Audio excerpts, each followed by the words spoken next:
Hello, Rosebuds. Welcome in. Today's game will be Sad Story of Emily Burns. Emmeline Burns? The Sad Story of Miss Burns.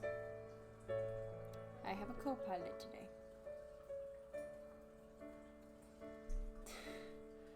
Who won't let me do anything, apparently.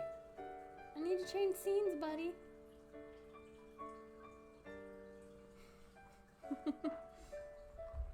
New game. Ooh, pretty. My name is Toma Andrews, and I am a victim of identity theft. It was all Aunt Catherine's fault, of course. Most things are, according to Mom. Stealing Mom's favorite dress when they were both schoolgirls was bad enough, but stealing the name of her first and only daughter. Now that's a low not many of us can sink to within our lifetime.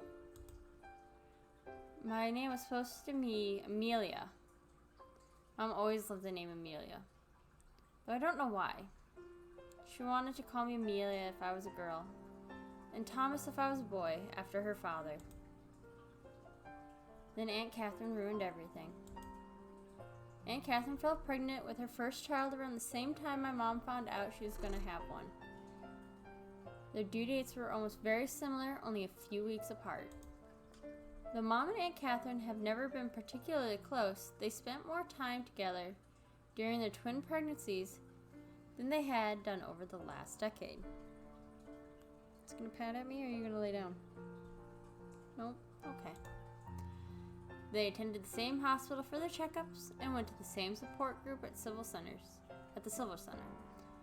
And their rocky relationship improved over complaints about bladder infections, morning sickness, an uncontrollable craving for anchovies, Mom, and smoked cheese, Aunt Catherine. Then Aunt Catherine stole my name. Aunt Catherine is 1 year younger than my mom, but she always got things first. That's what Mom told me. She was the first to have her period, to pierce her ears, to have a serious boyfriend. She was the first to have a baby, too. A baby girl. A girl called Amelia. Mom didn't know what to do, having her dream name stolen away from her so suddenly. She had half a mind to confront Aunt Catherine about it, but didn't in the end. She only just began to repair a relationship with her sister, and she didn't want to ruin it. But she was still annoyed. She still is. Mom could have called me Amelia anyways, but the name didn't feel special to her anymore. Not when Aunt Catherine used it. In the end, after much deliberation, decided to go with her second option, Thomas. Hi, other cat. Since I was a girl, however, Thomas was out of the question. Was there a female version of Thomas? Demethea, Thomasandra, Thomasetta? Maybe not. There was Toma, however. Toma Andrews. And that's how I got my name. That might explain why I don't like it so much. My name isn't really mine. Like clothes that are 2 sizes too big, it doesn't fit me properly. It never has. It's because it never intended for me. If I'd been called Amelia, would my life be any different? Would it change who I am? I don't know, because I've never been Amelia. I've just Toma. A weird girl with a weird name. My name isn't the only weird thing about me. Ever since I can remember, my mom has been obsessed with family history. She says it's like playing detective, peeking back into the past with only fragments of information, trying to find the truth. That kind of is fun, getting family information, putting pieces together. Mom took me to the library with her when I was small, so she'd keep a watchful eye over my little blonde head while she delved into the annals of her family's long history. There she would spend hours and hours searching through the online database and old archives on the hunt for articles about the Spencers or the Kendalls or the Lennets or the Becketts or the Bradfords. Fortunately, our family used to be pretty rich back in the day, Mom says it's a lot easier to research your family tree if you come from a wealthy background. That doesn't surprise me. There are more records kept on the comings and going of the rich as opposed to street beggars and paupers, and probably because of the money. As soon as money's involved, people pay attention to you. It was like that back in the 1700s, and exact same now. I remember that the floor of the library was hard, carved in a dark green carpet that was uncomfortable and scratchy. The walls were a dull gray like the concrete blocks in a multi-story car park. Although Mom got me a library card, I always got bored within the first hour or so. There's only so many times you can reread the volumes of Goosebumps. Fair. Like, Goosebumps are really good, but fair.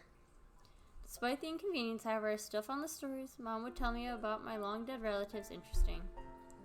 The stories sounded like they came from the pages of a book, not real life, not history, my history. There were stories about my great-great-grandfather, Zachary Kendall, who used to be a priest, but was fired from his post after he physically assaulted a member of his congregation while drunk on Christmas Day. Oh, wow. Okay, now that one's interesting. There were stories about my great-great-great-grandmother, Maribel Spencer, who ran away from home at the age of 15 to marry her middle-aged piano teacher, Roger Bickett.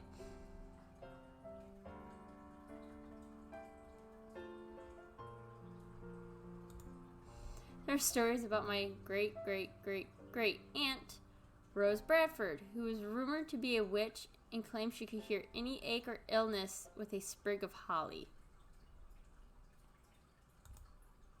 I don't know why, but these stories my mom told me of unknown people from unfamiliar times always resented within me. Resonated. Maybe I should have had a cup of coffee. Another cup of coffee. Maybe it was because they weren't fictional characters or celebrities, but real people, my family, part of me. I wouldn't be alive right now without Zachary Kendall. Even if he did beat up a member of his congregation, I wouldn't be alive without Maribel Spencer. Even if she did have a thing for older men, he could play decent for Elise. In a way, I owe them. I owe them a lot. I suppose what you say is true. Blood really is thicker than water. And speaking of blood, the local library wasn't the only place my mom's investigation led her. Oh no, that was just the tip of the iceberg. She used to take me to cemeteries a lot. Not just this cemetery, but by All Saints. But cemeteries like Lincolnshire, and sometimes even further to Yorkshire, or Leicestershire. The thing about family history is you get obsessed with it, like Mom. Birth certificates, death certificates. Stop being enough. You want to see the real evidence of your ancestors' past lives for yourself. Hence, the graveyards. Lots and lots of graveyards.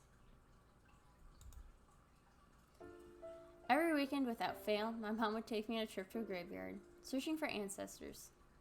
Sometimes we'd turn it into a game. We'd challenge one another and see who could find Rose Bradford's final resting place the quickest. The winner got to choose what we'd listen to in the car on the way home. That sounds fun, honestly. Being my mom's daughter, I hated her taste in music, and I was desperate to beat her. I got quite good at finding graves, if I do say so myself. Even though I was around 7 or 8, and my legs weren't as long as my mom's, I was able to beat her 9 times out of 10. I used to think she was going easy on me. Now I'm not so sure. I just have a talent. I'm good at finding dead people, even if they've been dead for 2 centuries, and all that's left behind are bones. Now let me just get one thing straight. I'm not crazy. I don't think dead people call out to me or anything. I've never seen a ghost before, excluding the ones in horror movies. I guess it's just a coincidence. But it's a quite strange coincidence. Whenever I went to a graveyard with my mom, I just knew where to look, almost instinctively. My feet just happened to lead me to a tombstone, and via some strange skill I might have inherited from Rose Bradford, the self-proclaimed psychic, I was usually right. That might be why I'm obsessed with cemeteries even now. Just like some people prefer hot weather, others cold, I like graveyards. They remind me of my childhood, a fun time spent with my mom, searching for my relatives. When I went out looking for graves with my mom, I was almost always right.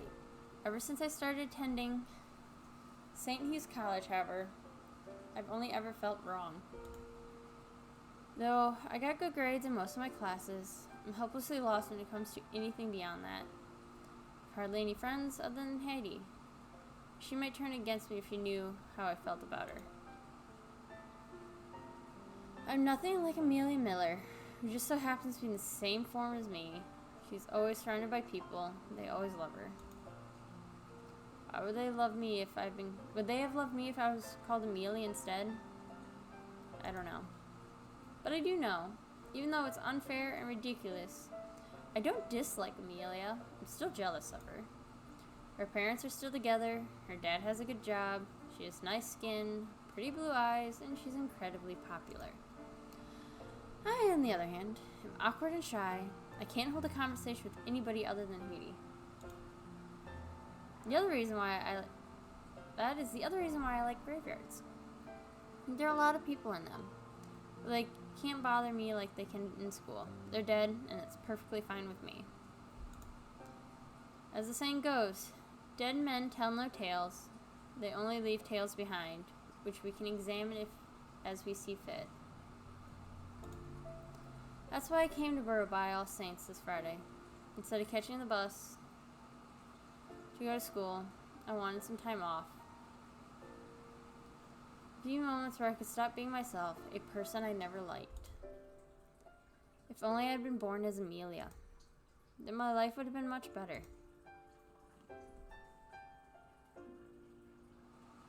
Or your life couldn't have been as interesting. I'd been so much better. The day is overcast for an early autumn. A thick layer of fog creeps along the ground. The grass is wet with morning dew, but the soil beneath is firm and hard. I suppose it's to be expected. You want to build a graveyard on marshlands where people could run and the risk of falling through the earth and into the graves. Yeah, that would be terrifying. I might have been affiliated for the dead, but even I fancy popping in for an unexpected visit. Even I don't fancy popping an unexpected visit with Gertrude Fisher, 1843 to 1912, and Aline, wife of the above. Yeah, I don't really blame you. You're a good boy. It's cold too. The wind snakes around my spine and I shiver. It isn't a rough wind though. Instead, it's soft, pushing past my cheeks, through my hair in almost apologetic manner. The leaves of the trees are dark and green. Some have already turned red and yellow, but the sun in the sky is obscured by clouds, so everything looks gray. My feet crunch over the stray leaves with every step I take, but that's not the only sound I hear.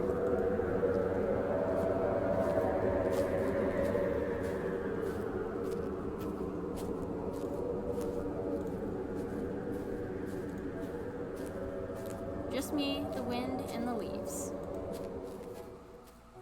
Oh, so cute. As I walk through these well-trodden paths, I pause, examining each tombstone that catches my interest.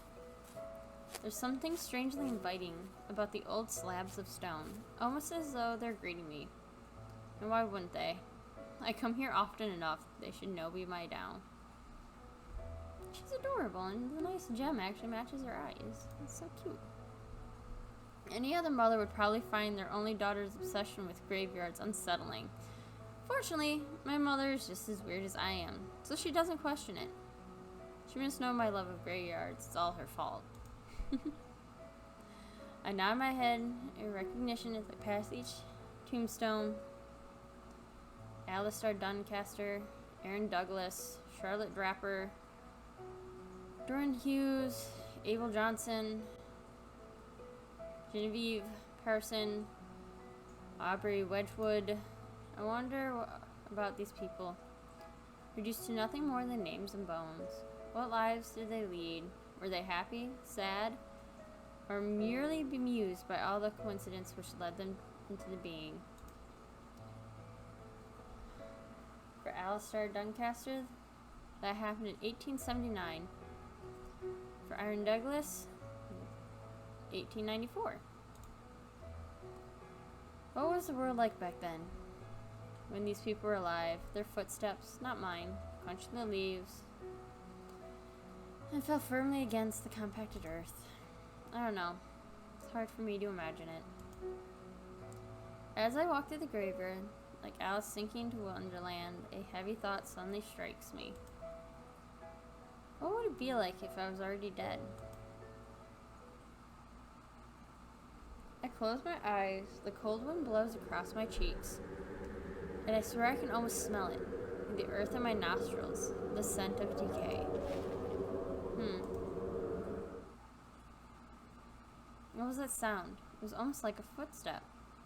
But that can't be. I'm the only person here, after all. At least I thought I was. Not anymore. A young girl stands here, her arms held by her side, her eyes wide and blue.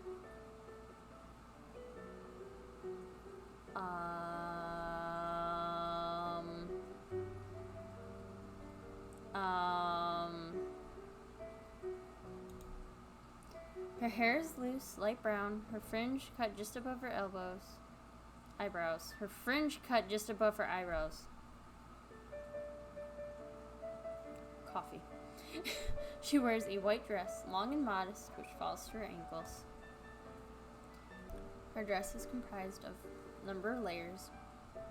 It looks like something that belongs into another era, another time. In England, when Queen Victoria was on the throne, and the horse and carriage was still the main way people got about. And it was socially accepted to wear bonnets in public.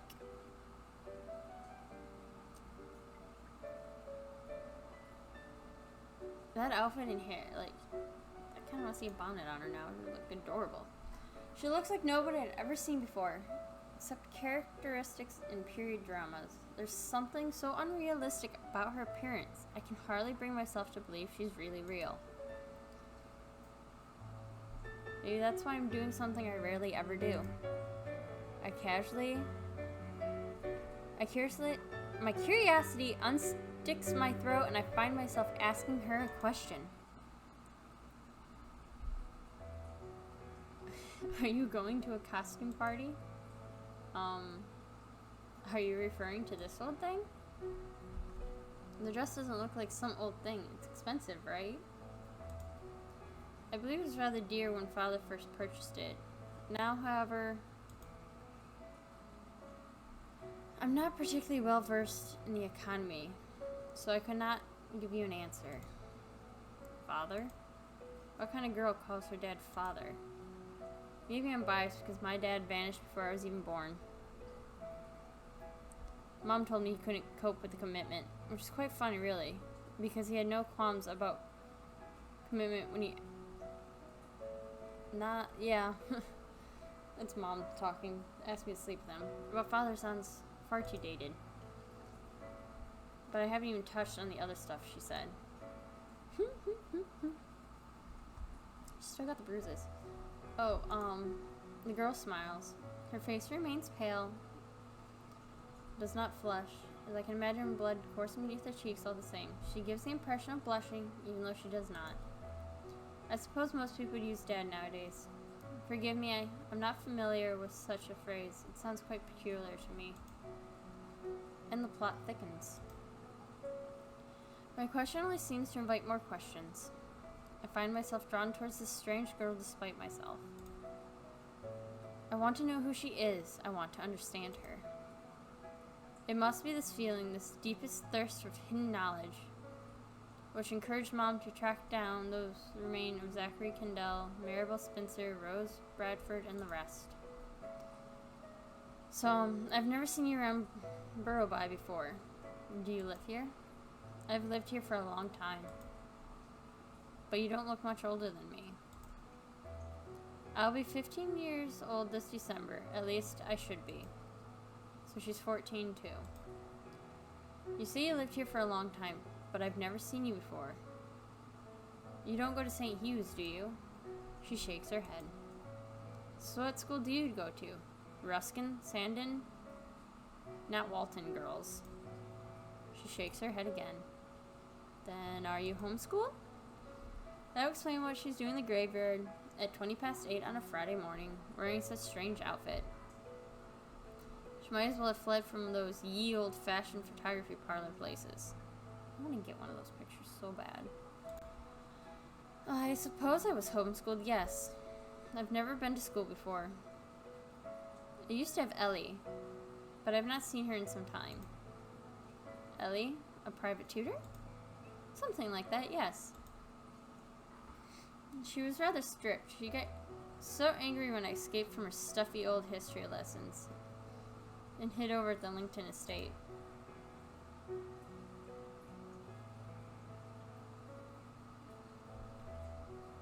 She smiles so softly and gentle smile, like an old woman. My eyes might recall a fond memory. I don't know if I've ever seen anybody my age pull a face like that before. Just who is this girl? But you don't have a tutor anymore? There wouldn't be a point anymore. Is she one of those YouTube celebrities then? She looks the part in all these clothes. I can imagine her as one of the eccentric, self-proclaimed living dolls who's got thousands of subscribers for eating food on camera. So, I'm sorry. This is the first question I should have asked. What is your name? Emily. Emily? I think I can remember that. It's a common enough name. There are two Emilys in my class. Emily Hargraves and Emily Turner. I don't know if this name fits the girl in front of me, though. Emily sounds too simple somehow. And unfinished, too. Like a sentence ending without a full stop. I don't investigate any further. However, I hardly know this girl. What right do I have to ask many questions? And if it would not be too rude, may I inquire as to what should I call you? Oh, I should have expected this. When somebody asks for your name, it's only polite to ask for theirs in return. I don't like answering this question, though I've never have done. Just what is my name anyways? It says Toma on birth certificate, but I can't bring myself to believe that. Not when I was fated, before I took my first breath, to be called Amelia. Oh my, don't look so troubled. You'll make me feel so guilty. I'm sorry. What a funny girl. You don't need to apologize. She thinks I'm funny, does she? What kind of sting, even how peculiar she looks. You do not need to tell me your name if you don't wish to. We all have our own secrets. Are you sure you really don't mind? I'm quite sure. I should just make up a name for you instead. Well? I hope you're not averse in this suggestion. I'd rather like giving people nicknames. I would always call Miss Warren Ellie. Her first name is Helen, you see. But she got mad at me because of that, too.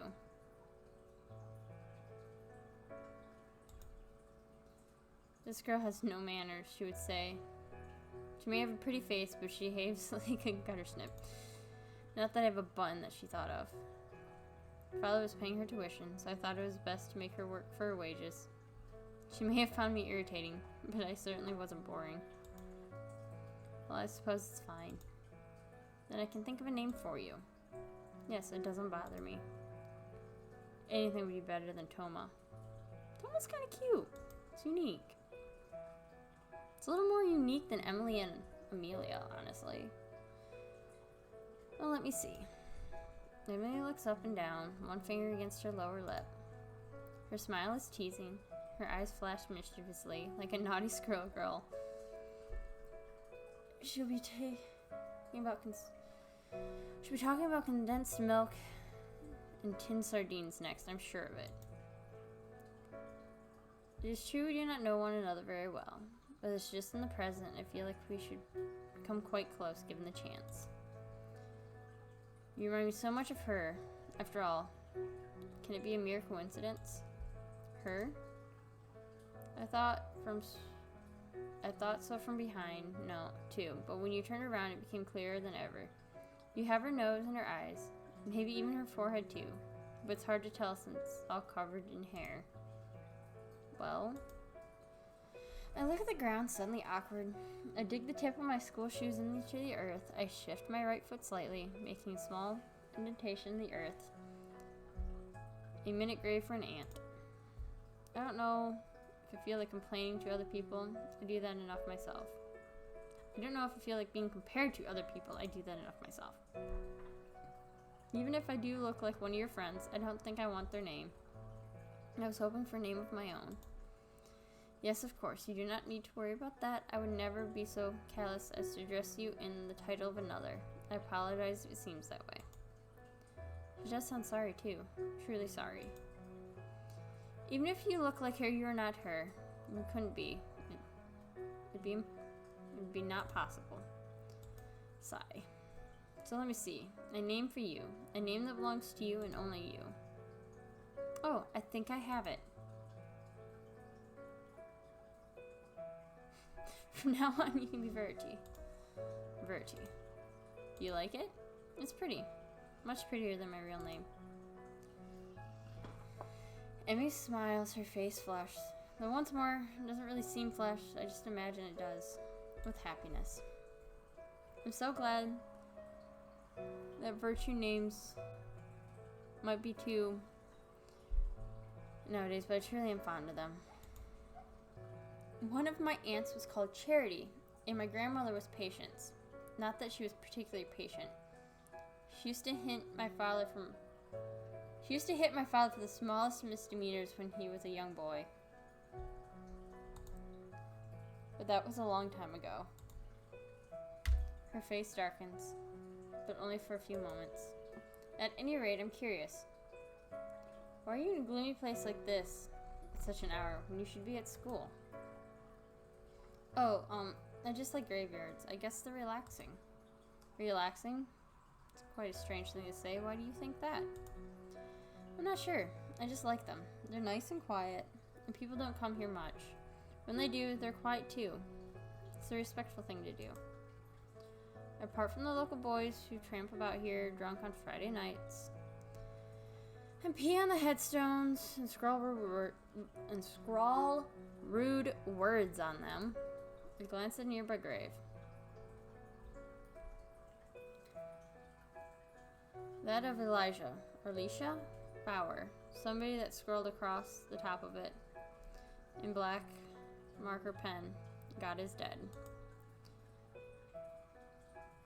Seems we have a Banksy on our own living in Burraby. Who would have thought that? I like thinking of stories too. Stories? Yes, graves are small and the people buried underneath them are turned into names and dates, nothing more. I think there must be more to these people than that, though. What were their parents like? Do they have any siblings? What was their job? Were they happy? What about all the people they met, whose lives they may have changed without them even realizing it? I don't know about all those things. I never will. It's fascinating, but at the same time, it's a little sad. I blush, my hands hanging limply at my sides. Did I say too much? I think I might have said too much. This is why I don't talk to people at school, other than Haiti. It's because I'm weird. And I know a few of my classmates, both the Emilys included, would just laugh at me. Well, maybe Amelia wouldn't. Amelia's too nice to laugh at anybody. That's what I think anyways. Probably sounds stupid though. I think you made some good points. I did? Yes. Every person has a story. There's not enough space on a single tombstone to tell it. The sad truth is, there are so many people in this world, it is not possible to remember every single story. As the years go by, they fall into the wayside. The dead must always concede the whims of the living, even in a place like this. Emily looks back at the grave decorated with biting political commentary and sighs. I like thinking of stories too. In fact, I could tell you a story of my own. I've been turning it over in my head for quite some time. It'd be intriguing to hear your response. I wouldn't mind. Are you quite sure? I don't want to bore you. I can't remember the last time anybody wanted to hear what I had to say. No, I'm quite sure. I'd love to. There's nothing else I want to do here anyways. Nothing other than wander, trying to avoid thinking about school next Monday, and how much trouble I'll be in when it's discovered that I was playing. I always run away from my problems, and I've done so ever since I was a child. I must have inherited that admirable trait from my dad. Well then, do you want to follow me? Emily turns, her hair fleeting, and slips through the graveyard like a shadow. I follow her, curious yet cautious, as she leads me behind the church, where the trees are thicker there and are even more graves. She draws my attention to a tombstone. Just one tombstone of many. It juts at the grass like a tooth from a gum, slightly crooked. A few cracks down its gray sides, and the top of the grave is fringed with pale yellow foliage.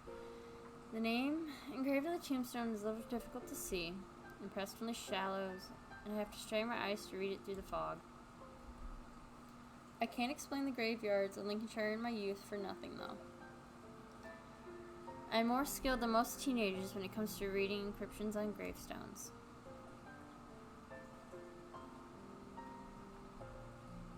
Here lies the body of Philip Burns, 1807 to 1851. Also, Perdita Burns, wife of the above, 1811 to 1851. Also Amelia Burns, the beloved daughter, 1836 to 1851. May their souls rest in peace.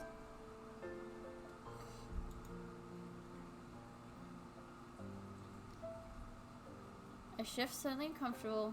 Graveyards don't usually make me uncomfortable. But there's something about this tombstone that strikes a note with me. Something here just isn't right.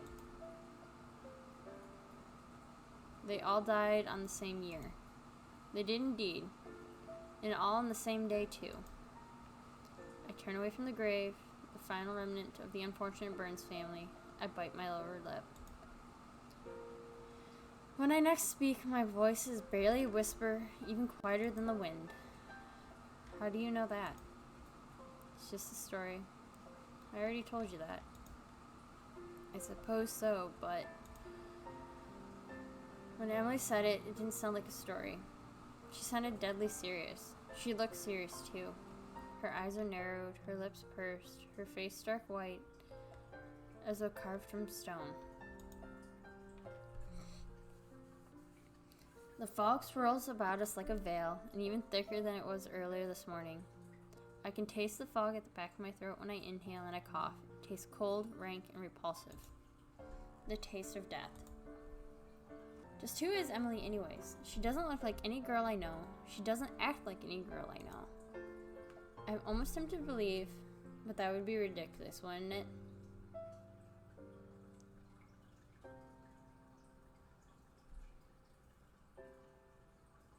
This is Amelia Burns. You were talking to a ghost.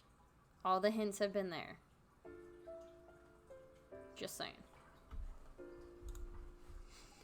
So should I tell you my story? I must warn you though. It's rather dire. Then again, given our settings, what other kind of story would it be?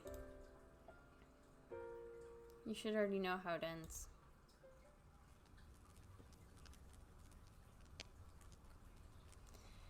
Amelia Burns, born in 1836 to Philip and Perdita Burns, led a charmed life. Her family is well-to-do. Her grandfather being a lawyer, her father a banker. She grew up in a large house with 5 bedrooms on the outskirts of Burraby. Given her father's profession, he was often away in London on business, but this did not upset Emmeline. She was old enough to understand that her father needed to work so they could afford her nice house and her fine clothes and the ribbons she wore in her hair, so she did not complain. Though she did not see her father for months at a time, when he returned home, it was always with a present for Emily and a kiss on her cheek, as though he had never been away at all. Philip was a kind man. Of course he was a man. Although he may not have been a paragon of manly virtues, he's the runt of the litter if he were a pig. We would have drowned him in the well, Grandmother Patience always griped. He's not naturally disposed to the world financially, but he did have a good head on his shoulders and was relatively intelligent. Not even Grandma Patience could deny that. It was though his quick wit, rather than his magnetic charm, of which he sorely lacked. But Philip had been able to expand the Burns family fortune, as he invested a good deal of their money into stock market. Emily really did love her father, despite his lack of presence in her life, or maybe because of it. They do say, after all, absence makes the heart grow fonder. Even when Philip was not home, Emily had a great deal to busy herself with. She was never bored or lonely. She would help her mother with her embroidery, or exchange idle gossip with the servants, or go for long walks about the countryside, eating blackberries from the hedgerows and snagging her dress in the brambles. Emily's long-suffering governess, Helena Warden, certainly had her hands full when it came to disciplining her rowdy people. Though Emily was not unintelligent, she had been born with the disposition of a sea captain or a polar explorer.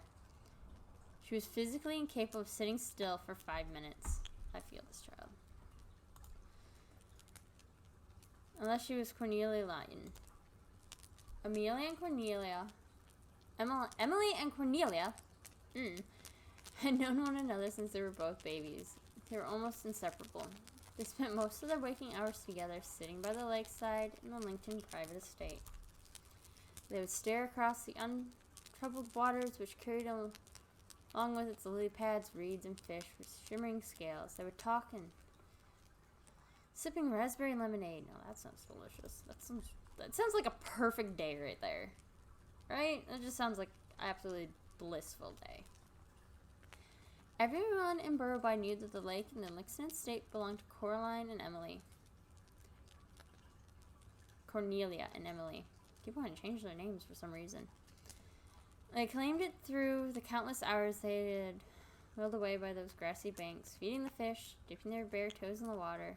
The lake was their private land, a secret garden everybody knew about, but nobody intruded upon. And so if it was Emily and Cornelia spent the summer months together, basking under the sunshine. Told you. She kind of does look like her. Yeah, she really does look like her. So a little bit more purple hue in the eyes. How's your embroidery coming along? Cornelia Cornelia pouted, giving Emily a light shove on the shoulder. Oh, please, do not ask me about my embroidery. You know better than anybody else how dreadful I am at it. I have no hand-eye coordination whatsoever. Emily giggled, returning to Cornelia, shove with her own. Do you understand how you can be so terrible at sewing, Nellie? It's hardly a science. It may be so simple for you. It's not so for me. Engaging in an activity I have no talent for is incredibly disheartening, and I keep poking myself with a needle.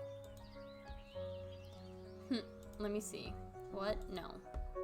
Nellie pouted deeply, and she held her hands behind her back, attempting to hide them. Why do you want to see my hands anyways? Do you want to gloat? Me? Gloat? I would never. I just want to see the wounds that have been dealt to you despite your best efforts, my dear Nellie. So I may applaud you for your bravery. Forgive me for being so cynical, but I suspect you may be making fun of me. Of course, I will forgive you. Can't help your cynicism, given your father's fancies himself as a philosopher. It must run in your family. Indeed he does. Our library's full of Hegel and Kant. I doubt he understands it. My mother says he just wants to show off at dinner parties. How is he able to show off if he can't understand the material he speaks of? It's nothing more than a bluster. Mother says pretense is one of the key traits a man must possess if he wishes to be successful in this world. My father's an earnest man. He would not lie if his life depended on it, especially not about philosophy. And that's why my mother worries about you, Emily. She said much before. She needs not concern herself with my family. We may not be as rich as you, but we lack in wealth we make up for raw talent.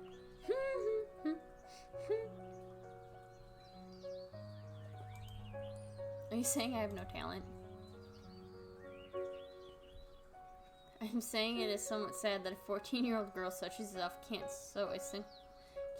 sew a single comforter. Hey. Nellie had let her guard slip as she pondered her father's ill-fated attempts to integrate himself with the intellectual of age and tried to obscure her hands behind her back once more, but it was already too late. What are you doing, Emily? I'm examining your hands, as I said I would. Oh dear. Emily tutted and shook her head, her fingers linked together with Nellie. They are such beautiful hands with such smooth skin, yet they're all marked over with red dots. It appears like you've been used as a human pincushion. I already told you, Emmy. I have no skills when it comes to sewing. Why must you tease me so? I'm not teasing you. I'm honoring your efforts. That is a bald-faced lie. We both know it. If you had an ounce of respect for me, you'd be not smiling like that. Like what? Like that. Now let go of me. It was adorable. But Emily did not. Instead, she continued to stand there, skirts flitted about her legs, attempting to peer in Nellie's grumbled little face with distinguished amusement. Emmy, I told you to let go. Why do you never listen to me? Because seeing you blush is so much more fun, of course. You're so cute! Emmy. If Nellie had the use of both of her hands, perhaps she could have struck the top of Nellie's head for her insolence. As it was, she did not. So all she could do was glare. Glare and blush. Nellie blushed a lot. It was one of the downsides of having such fair skin. That, and when she poked herself with a sewing needle, she was so prone to doing it, the red welts would result and stood up sharply and strikingly against her milky complexion. Why are you acting so coy, Nellie? You know I know you enjoy my company, really. But that it may be, you behave rather childish right now, and I have no desire to indulge in your whims. Honestly. Even if those whims are your own as well. Well, Nellie let her head hang. Her face turned just a shade darker.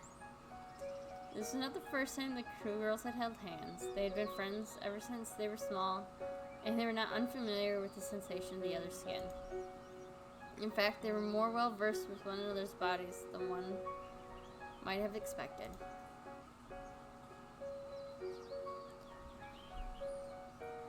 Though their mothers would have scolded them for the unladylike manner in which they comprised themselves alone by the lakeside, they would have been scandalized to learn of the other, more intimate interactions that had taken place between the two girls. It had only been a month or so ago, when drunk on the lazy heat of approaching summer, the two girls had slowly and lackadaisically shared their first kiss. Not a kiss on the cheek or the temple, as they had done during their babyhood, but a true kiss, typically shared between adults of the opposite sex. Neither of them knew who had instigated the kiss, or why they had lingered for so long in such a manner. Their lips pressed together, but both agreed, after the fact, that they had liked it. It had just felt right. As such, without giving the moment of intimacy too much thought, the two girls had continued to display their affection for one another in such manner, all through the summer of 1851. It may have been uncommon for two women to exchange such kisses and caresses, but what of it? Why would they not kiss one another if they wanted to? The lakeside was their private haunt, their secret garden, and nothing could intrude upon them there, not even so-called common decency. That was another question. Why should it be indecent? Emily did not understand. She loved Nellie, and Nellie loved her. Was that not enough? Even if it was not enough for the rest of the world, it was enough for her. Adorable. You know, you really are beautiful. Do you honestly think so? Of course I thought so. From the moment I was old enough to understand what beauty is, you were one of the loveliest people I've ever seen. Is that why you like me then? Because you think I'm pretty? Maybe. We humans are fickle beings. Isn't your father proof enough of that? How cruel, Emmy. If you are only kissing me because you think I'm pretty, then perhaps I should reevaluate the nature of a relationship. You are nothing more than a... even worse than the awful Wedgwood boy. You compare me to Wedgwood, my dear Nellie? I am wounded. I am nothing at all like that boorish fool. Well, I wonder. He can be awfully insistent, too.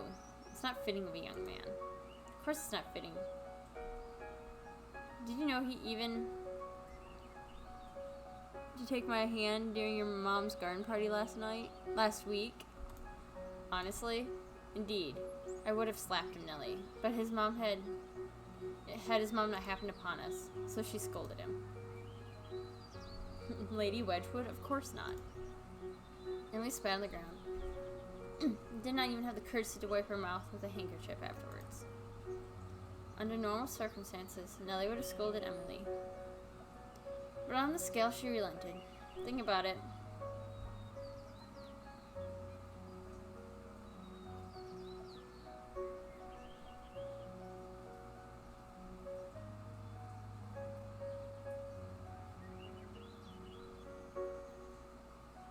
Wasn't that one of the names from earlier? Thinking about it made her want to spit too. She dotes on that spoiled son of hers. Why, she probably believes him to be the second coming of Christ. Though he flirts with every single woman in the village, old or young. And you see, Nellie, I'm nothing like Aubrey. I'd rather die than become a rover like him. My feelings for you, my dear Nellie, were molded from a different cast. You have captured my heart with your beauty, and mine eyes have wandered no further. You are my sweet red rose, newly sprung in June. That was well said. That was smooth. That was smooth. Nellie flustered as though she was... Nellie flustered through she was, but Emily's teasing was enough wit of her to recognize that line. Are you quoting poetry at me now, Emmy? Indeed. Do you know that my love is like the melody sweetly played in tune? Don't be an idiot. If you wish to serenade me, you could at least write a poem of your own. I like Nellie. But I know you appreciate it, really. In all honesty, I think you're being rather foolish. I can't help myself, though. I really do love you, Nellie. I love you so. Sometimes I fear I may go mad. What do you know of madness? I know when you're not at my side, I miss you horribly. I find myself counting down the minutes. No, the very seconds until we may be in one another's company once more. I appreciate your feelings, Emmy. I love you too. This is so adorable! If only Emmy and Nellie would have continued to spend their time together in so sweet a manner, smiling and laughing. Also bickering pointlessly and making one another pout, yet always parting with words of love and kisses stolen beneath the warm summer sun. Unfortunately, such moments could not last forever. The splendors of the summer soon faded, and the leaves began to turn brown, and the wind gained a sharp edge that made Emily shiver. It was also during the autumn months that Philip Burns returned home for the first time in half a year. This reunion, however, was not quite as happy as the previous ones had been. Philip Burns had always been a small man, yet he seemed even smaller during the cold September. He stooped more than usual when he entered the rooms, if he entered them at all, for he had now developed a habit of lingering, ghost-like, near the threshold of his own home, as though afraid to step inside. It was almost as though during his 6 months in London he had lost something critical in his constitution, his sense of self, or else his soul. Philip's feet were still firmly planted upon the earth, but he was divorced from the world around him. He drifted about aimlessly. With the restlessness within his dream world, Irene kept sitting here 5 minutes at a time. He looked at things without seeing them, ate food without tasting it, held objects without touching them. Once he picked up his glass during dinner, he used so little force that slipped from his hand, smashed into pieces against the floor. Even when he spoke to Emmy, it was without any real feeling, like he was reciting words from a play script. Philip Burns had never been a good actor. He was not like Nellie's father, who had so much huff and puff he could have blown down even the brick home built by the most industrious of the 3 little pigs. Philip Burns was far too honest, and that was the worst part. It was because he was an honest man that Emmy knew they would try to keep the truth from her. Something was wrong, something terribly, terribly wrong, but she did not know what. Oh, she looks so cute in a bonnet! I need you to put a bonnet on now, too. Just be bonnet buddies. Be so adorable! You leaving me? Am I too noisy? I'm too noisy. Oh, big stretch. Ow. Are you alright, Emily? Emmy blinked, brushing a few strands out of her face, and turned. Why do you ask? Was my face contorted in a curious manner? I suppose you'd say that. You've been acting rather more odd than usual, that is all. Cadillac smile crossed Emmy's lips. She leaned forward until her nose was only inches apart from her companion's and said in hushed tones, Are you worried about me, Nellie? I was worried about you, but I shall not worry any longer if you insist upon acting that way. Emmy only giggled, unmoved by Nellie's requested rearranging of her hair. Seeing you blush always cheers me up, my dear Nellie. So you admit that you were feeling unhappy earlier. Just a touch. I can't help myself. Not when Father's been acting in such a peculiar manner. He shambles about the house like an animated corpse. Like the misunderstood creature from Mr. Shelley's novel. Mr. Shelley. I thought the author for Frankenstein was Mrs. Shelley, not her husband. Oh, I was unsure of the details, Nellie. Mother says a woman could not have written such a twisted tale. I do not know what I should believe. In any event, it does not particularly matter. Probably not, no. Emmy ran a hand through her auburn curls, or at least she tried to. She soon found that her bonnet got in the way of this gesture, so she untied the ribbon beneath her chin and removed the offending garment. Oh, you look so cute, like a little doll. Aww. She let her bonnet sit in her lap, as mother might with a newborn babe, and played with the light green ribbon, twisting it about the wrist of her arm. The sensation of soft, smooth material against her skin was comforting like a caress. To be honest, I have been rather concerned about Father. Just this morning he missed a stair during his descent in the hallway and sprained his ankle. Could have broken his leg, but he didn't. No, he did not. Just looks rather undignified now, limping everywhere like an invalid. Oh, Emmy. Emmy shifted, still playing with the ribbon in her bonnet. Looking at Nellie's face was too somber for playing for a spirit such as herself. It was unsettling. did not want to think about her father. She did not want to think about her father. She had retreated into Lexington State. Despite Mrs. Warren, you should not have finished it.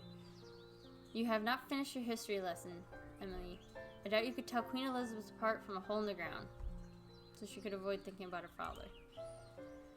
This was rather new for Emmy. She'd always loved being with her father. Now, however, she found herself seeking any recourse available to avoid him. Seeing him like this, so small and sad, shuffling about his home like a repentant sinner, was too painful. When you return home, would you give your father my regards? My mother was awfully concerned about him. And you too, Emmy. Beatrice would be concerned. She always loved poking her nose into other people's business. She's not doing it because she enjoys idle gossip. You should know better than anyone that my mother deplores that kind of behavior. She believes that is most unpleasant. She could not help but feel worried, given that she has read the papers lately. Your family is a great deal invested in the railways, do they not? Don't talk to me about business, Nellie. I can't understand it at all. I'm sure you could if you tried. You have just been raised to believe you should not bother. Gosh, you sound more and more like your mother every day. Emmy exhaled, tying the ribbon or bond around her wrist so much that it started to hurt.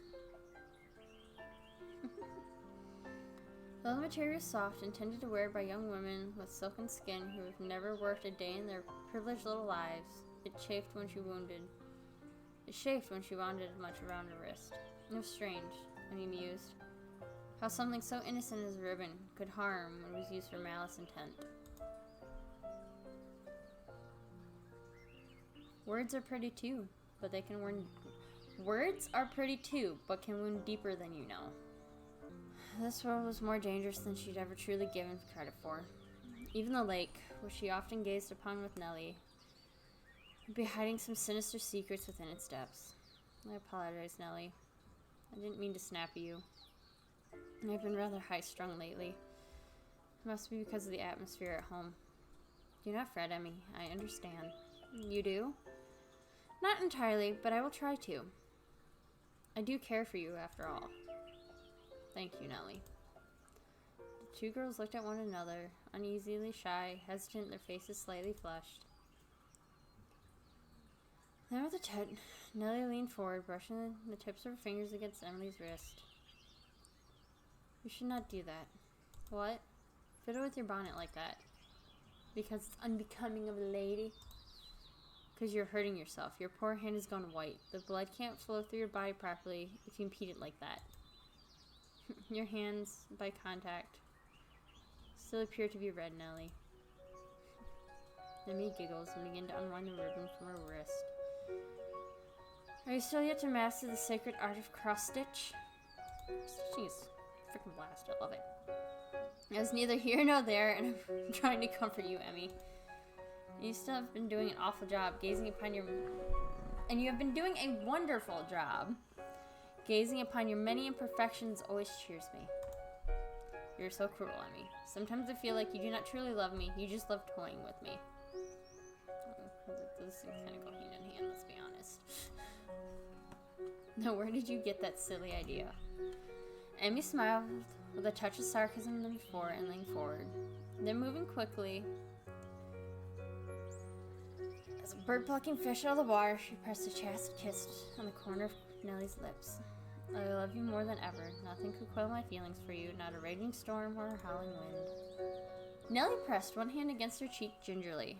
The spot where Emmy had kissed her tingled. It felt much like being pricked with a sewing needle, a sensation Nellie was depressingly familiar with, yet it was not unpleasant. Your blushing truly is beautiful, Nellie. Why would it even outdo the roses in the midst of summer? It makes me wish I could kiss you every single second of the day. It always included such a lovely response. I do not think my heart would be able to cope with such constant slew of affection. You would kill me, Emmy. And what better way would there be to die than to be kissed by a girl you love? And with a light giggle, even breezier than the coastal air, Emmy pressed another kiss against the side of Nellie's mouth. You know, you should ask for my permission before you do that. I'm not quite hungry for affection as you are. So you say, but you do not offer resistance. That sounds like something Aubrey would say. Never, you would not seek to compare me to that cur again, will you, Nellie? I'm simply saying what I see. You claim to dislike Aubrey, but you grow more and more like him with every passing day. What a lie. Slander, take it back. No. Take it back, I said. I refuse. Well, I insist. If you want me to change my mind, you'll have to insist harder than that. Alright then, how's this?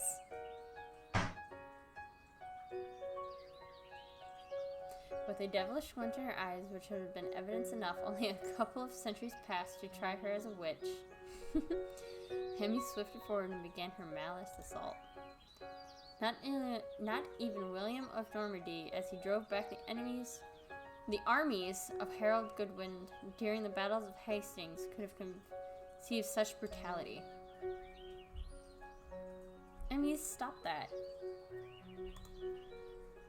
Nellie kicked and squealed, pushing back against the ground, but Emmy's sudden surge was to no avail.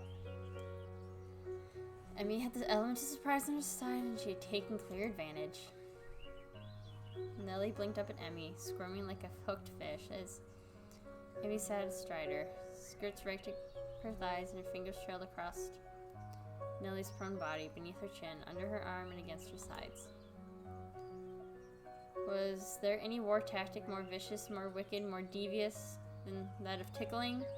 And this was not just any tickling. Oh no, this was extreme tickling, which would surely end in bloodshed. Emmy, stop, get off of me. Nellie employed breathlessly, choking the words from between her pursed lips.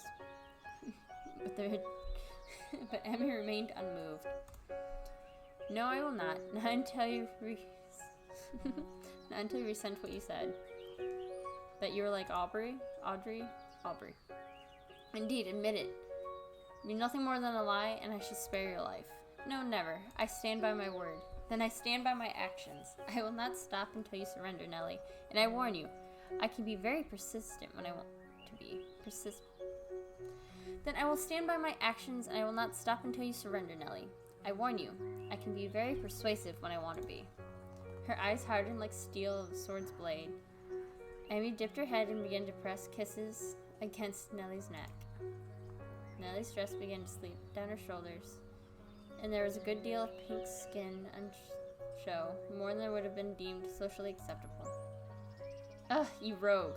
You would attack a helpless young girl. Only because this helpless young girl is attempting to defile my honor. So you would seek to defile me? Well, I wonder. Nellie squealed as though she had been doused with water, and redoubled her efforts to escape, but it was all in vain. The two girls continued to bake her playfully, giggling. Even the warm summer sun began to dissipate, and the autumn chill settled in the air. At that moment, the day drew so close, the girls were truly believed that her rumpled clothes and disordered hair and flustered cheeks would last forever. Emmy was dreaming, although she was not sure what it was exactly she was dreaming of. Her dreams were mostly comprised of vague shapes and distorted sounds, as though she was viewing her own fantasy land from behind frosted glass, or through a fine film of water. Sometimes, however, she dreamt of Cornelia. She always knew when she had a dream of her, because when she woke, there was a silly smile on her face and a soft flush across her cheeks. That was how she realized she was in love. She was always thinking of Nellie, even during the rare occasions when Nellie was not beside her. Though Emmy was only 14, she did not fully understand what love was. She did not need to. Why trouble herself over a four-letter word when she could instead be doing things that made her happy? Those things being talking to Nellie, braiding her hair, making her blush, kissing her lips, her cheeks, her eyelids. Emmy was not particularly picky. On this particular night, however, Emmy did not wake to find sunlight streaming through windows, half-formed remnants of her love fitting through her mind. She did not wake during the morning at all. It must have been late at night because it was pitch black in her bedroom, and she could not hear any birds. It was earlier than 5 than she assumed, but she had no way of knowing it was correct or not. It was so dark in her room she could not see the clock that hung on her wall, though she could hear it ticking. The first point she was aware of, other than the oppressive darkness, was that it was cold. The chill of winter was well and truly settled in, especially during the night. She could no longer sleep with bare arms or light coverlets, as she had done before. Her summer sleepwear had been packed away at the back of her wardrobe, and the maidens now set her winter nightgowns on her bed before she went to sleep, complete with puffy sleeves and high collars. The second thing Emmy noticed was her eyes slowly grew accustomed to the dark, was that she was not alone. There was somebody else in the room with her. It was none other than her father, Philip. That's creepy. Emmy stared at her father with wide eyes. He looked at her, and Emmy could tell, despite the darkness, he was just as surprised, if not more, than she was. Had his face always looked so lined, his mouth so drawn? Perhaps the shadows were playing tricks with her eyes. He looked far more older than his 44 years. Emmy swallowed. All of a sudden, her throat felt dry. Father, is something wrong? Nothing wrong, Emmy. Nothing at all. He did not look at her face. He stuttered when he spoke. Why did he suddenly sound so frightened? Had something bad happened? Emily could not think of any other reason why he would be in her room at such an hour, looking so tired. No, tired did not even begin to describe it. He looked haggard, as though the brink of death. His hands would not stop shaking, even when he clenched them in his fists. Emmy sat up in bed, the covers falling about her body like a funeral shroud. It looked at her father with concern. It isn't Mother, is it? Is she sick? Your mother? She's fine, Emmy. She should be sleeping now. Oh. A pause. And why are you not sleeping, Father? Could you not? No. There's something I have to do. At this hour? Yes. It is of the utmost importance. I do not imagine you would understand. Emmy flinched. Her father's voice was strangely hard, despite the nerves stammered, and she was not used to him talking to her in such a way. Maybe other girls' fathers spoke in such tense, clipping terms. Nellie's father sometimes did, when Beatrice wasn't there to chastise him, but not her father, not Philip Burns. There was no warmth in his voice, no tenderness, as though he were speaking to a stranger rather than his dear daughter, his priceless jewel, his lovely little Emmeline. I may not understand what it is you wish to do, Father, but are you sure I cannot help? No, nobody can. But I appreciate the offer, Emmy. But it is far too late. Her father swallowed. Emmy could hear it. It sounded pitiful, as though he was attempting to choke down a lead bullet or a piece of steel. I do not understand. If you do not believe I can help you, why did you come to my room? What does he wish to discuss with me, Father? Oh God.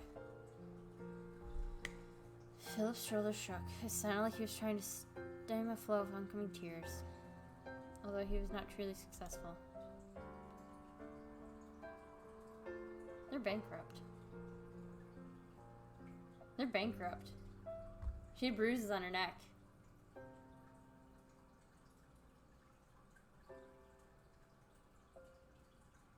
It was a murder-suicide.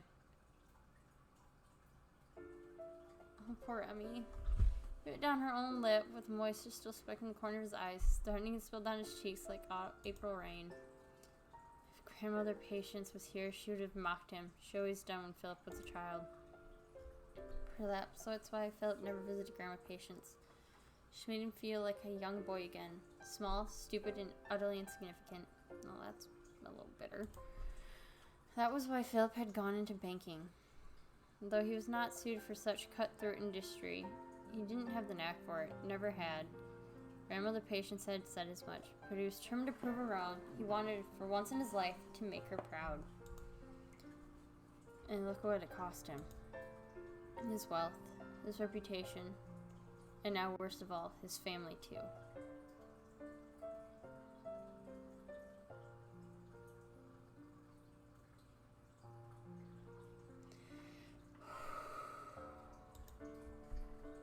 But there there was no going back now.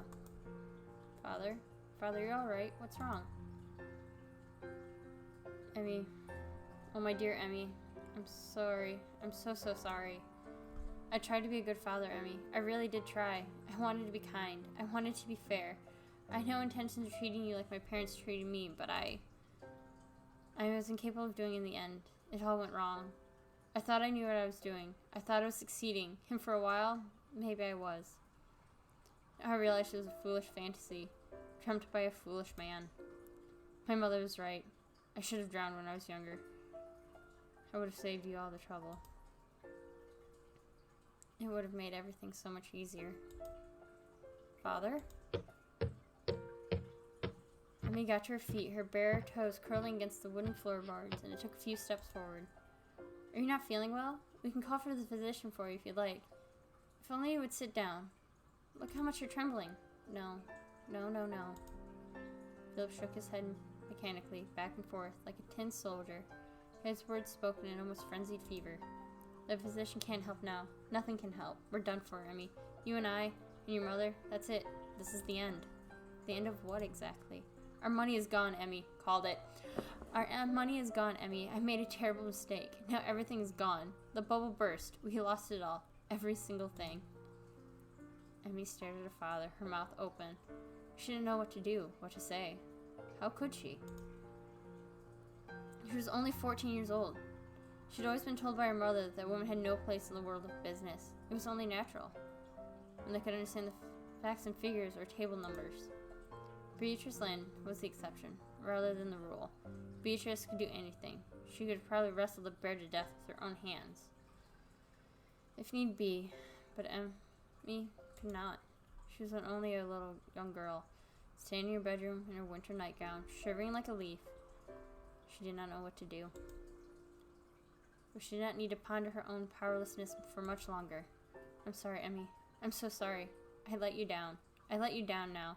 This is the only thing I can do to make amends.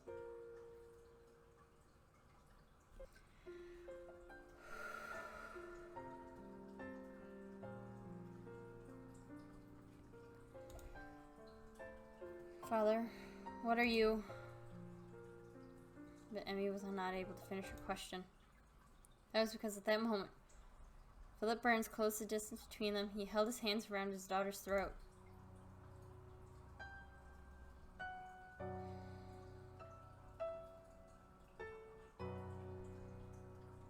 His fingers dug into her skin.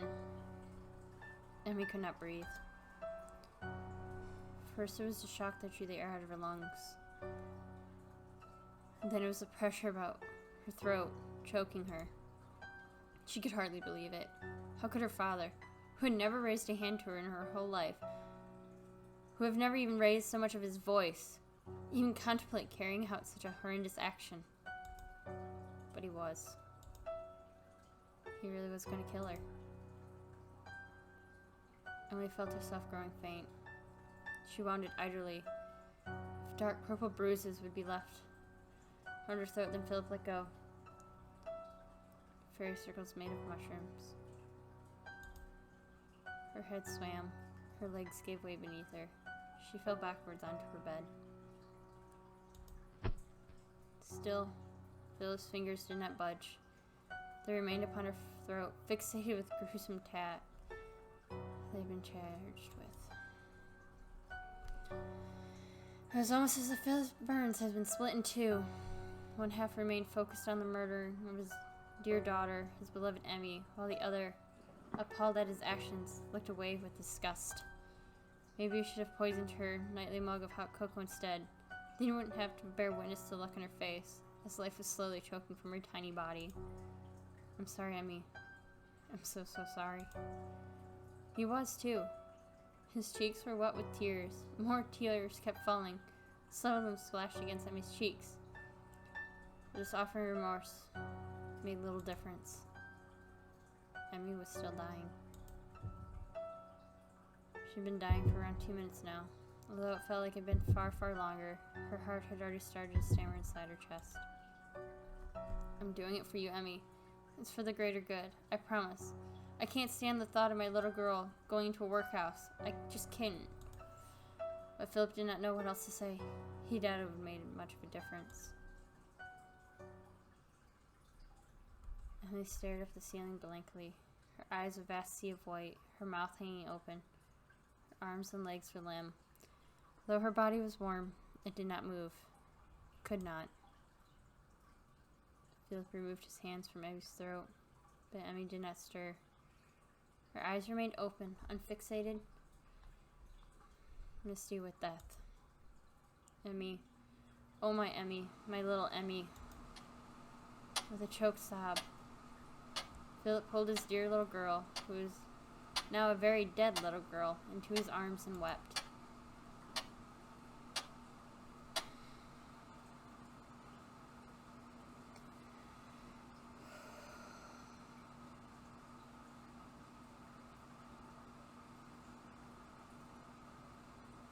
After that, Philip Burns killed himself. He set the house ablaze, then slit his throat with a knife. Torching the house may seem like a waste, but he had not. He would not have been buried with his wife and child. He had to make it look like an accident. Of course, Emmy was not there to witness that, but she found out in due time. And that was the end of the sad story of Emmy Burns. I opened and closed my mouth, but no sound came out. I did not know what to say. I had already suspected it. But I had no doubt left in my mind after hearing Emily's story. The girl is no Emily. I knew she was no Emily from the moment she introduced herself. Emmy holds one hand at her throat, rubbing it gently, as if nursing a cold. I wish he had not choked me. I imagined he did it because I thought it would be less violent than stabbing me. But it took so long to die. 3 whole minutes. Worst of all, I could still think during that time. I could still grieve. I could suffer. It gave me enough time to form regrets. Maybe that's why I could not die properly. Emmy sighs, resting her hand against the top of her own gravestone. Unlike the ghosts in films, her hand does not pass through it. Instead, her fingertips make contact, firm and solid. And even I see her shiver when the coldness of the stone permits her pale skin. Maybe Grandma Patience is right. Father does not have the willpower required to see things through until the end. Not even murder. I suppose I should congratulate him for trying, though. He really did try. It hurt terribly. I opened my mouth once more. I do not know what to say. How can I reply to that?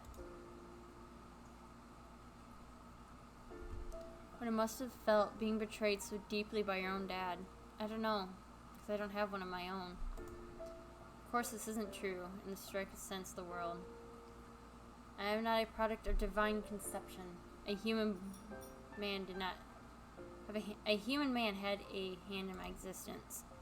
I don't feel like I have a dad. Mom never talks about him, though I never ask. I know Mom doesn't like thinking of Andrews, or that Git, as she calls him, when she is charitable mood. She calls him far worse when she's not. I don't like thinking about him either. I don't have much to think about anyways. I've never met him before. I've only seen his face in a photograph. My mom threw most of them away anyways. I can't say I blame her. Given her how he reacted to the news of her pregnancy, apparently he tried to make her get an abortion, but that didn't work, and he turned tail and fled. Didn't even leave a note. What a git. What a git. I always thought that I hated him. I didn't even know him well enough for that. Instead, all my feelings are absence. Absence of feeling, really. Apathy. Now I can't help but wonder who has it worse. Even though I know making such a comparison is unfair. Is it Emmy, whose dad loved her dearly, to such an extent to wring the life out of her lungs? Or is it me, whose dad loved me so little he ran away before I was born, and never tried to talk to me? They're both bad in their own ways. Even if my mom had bowed to Andrew's wishes, I would be dead too. The fact remains, however, that I am not. Emmy, meanwhile, is. Do you resent him? I do not know. I've had a lot of time to think about it, and I still can't come to the conclusion. Trying to describe it with words would seem inadequate somehow, but I am upset. I wish it had never happened. I know Father thought he had to do it, and I'm sure it took him a good deal of thought before he was able to even consider killing me and my mother. He was not a violent person. I know it might sound cliche, but he didn't even like killing moths or spiders, and yet, a person like him, spineless, Grandma Patience said, was still able to murder his wife and child and then slit his own throat. Our financial situation must have been bad if he thought this was the only way he could save us. I don't pretend to fully understand it myself, but there had to have been a reason behind his actions. Men, even the most hot-headed men, do not murder their wives and daughters on sudden whims or whispers from fairies.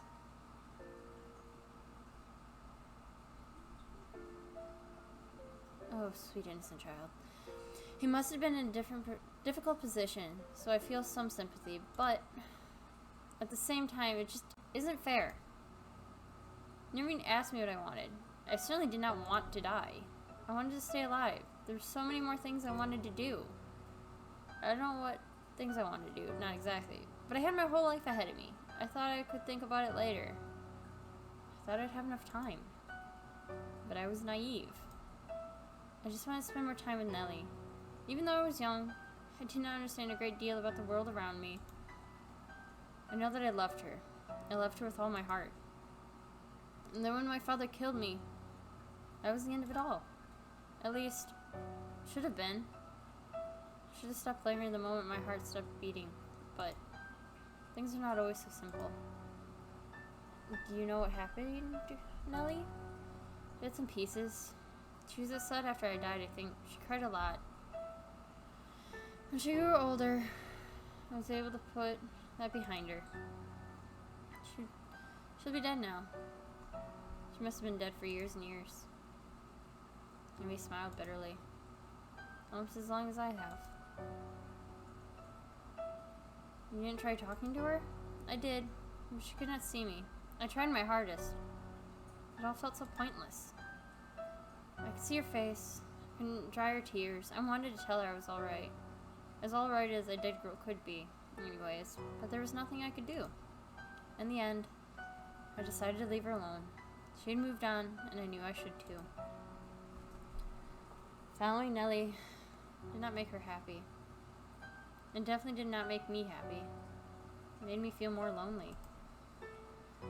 I have not left this graveyard in almost a century. There's been no reason to leave.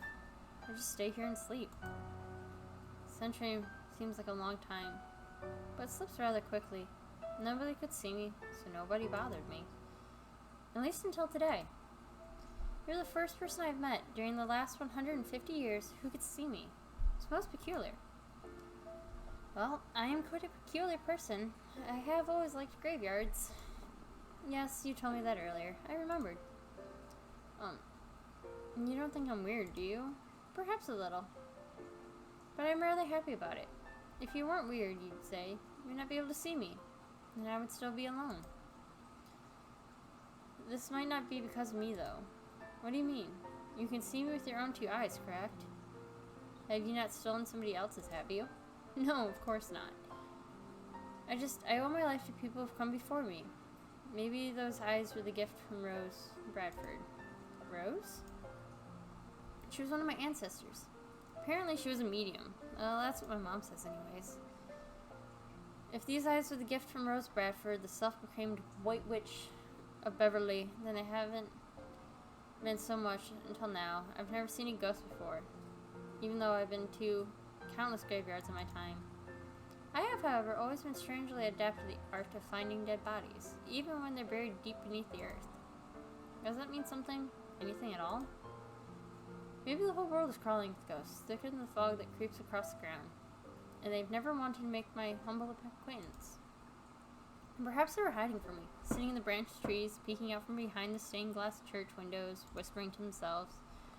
How would they approach me for help anyways? I'm only a young girl. Only 14. But Emmy did.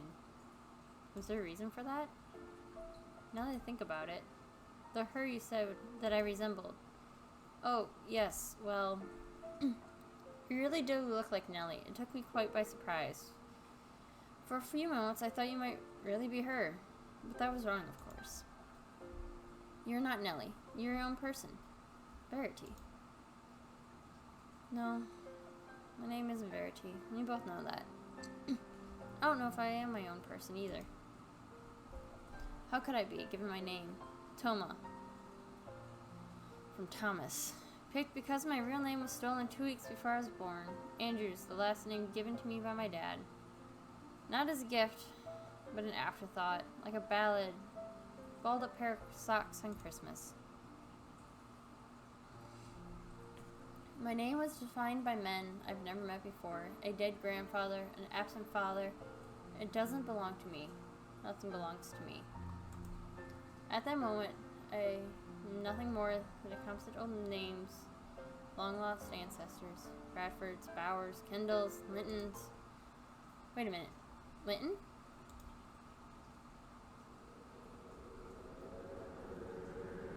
I mean, can I ask you something? Of course, nothing would make me happier. I've never had a chance to talk to others over the last century. I swallow. My lip looks dry, my fingertips twitch. Cornelia's last name. What was it? Why, it was Linton. It had been such a long time since I last saw her. I'll never forget that. Linton, was it? Cornelia Linton? Was it a coincidence? Of course not. But I don't know if I believe in coincidences. Not after everything that's happened today. Is the reason why Emmy approached me because she thought I was Nellie? Maybe it's insane. Maybe in a sense I am. Or at least a small part of me is. It is with sudden realization, like with the light drawn upon me. It's not a real light. The sun remains firmly stubborn behind the clouds, but a light nonetheless. A sudden understanding.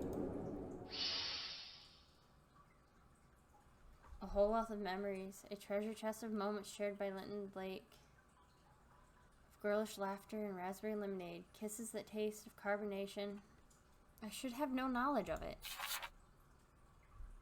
The scent should be tinted, like a photograph on the back of a store from years gone well and truly by. I've never been kissed before. How do I know what it feels like? But I can imagine it. In fact, I don't need to imagine it, because it really did happen. Not in this current time, but to one of my relatives another time, in a place not so far away. Nellie? Emmy stares at me. Or is it me with wide eyes? Hardly daring to believe it. I can't believe it either. My body is still mine, but it's not at the same time. I sense another presence resounding inside me. Blown by the cold autumn breeze, it lingers, shy to make itself known, but desperate to speak. I feel my heart pounding, but the sensation strange and unfamiliar. My fingers tremble. Or are they hers? I hope I'm about to speak, but another person's voice comes out. Emmy. Emmy, is it really you? Nellie, you. I. Emmy presses her hand against her mouth, trying to stifle a gasp of disbelief. But isn't that unnecessary? How could a ghost breathe? The air has been choked out of her lungs a long, long time ago. That was kind of unnecessary. That was cruel. But it does round out. Still cruel. Rounds out. Still cruel. But now, more than 100 years after her death, Emmy has a whole new reason to be breathless. I thought you had passed on, even after you died. I was never able to find you. At any rate, your body wasn't even buried here. That's right. I was buried where I died, in Wiltshire, when I was 73. And you died peacefully? Yes, I'm not a ghost. I had no regret, so I had no reason to come back. And yet, right now, well, this is rather unexpected, to tell you the truth. I've been resting peacefully, minding my own business, when all of a sudden I found myself here, inside this body. It must have been years since I've looked so young. I must apologize to the young girl whose body I've stolen. It is awfully rude. But it wasn't intentional.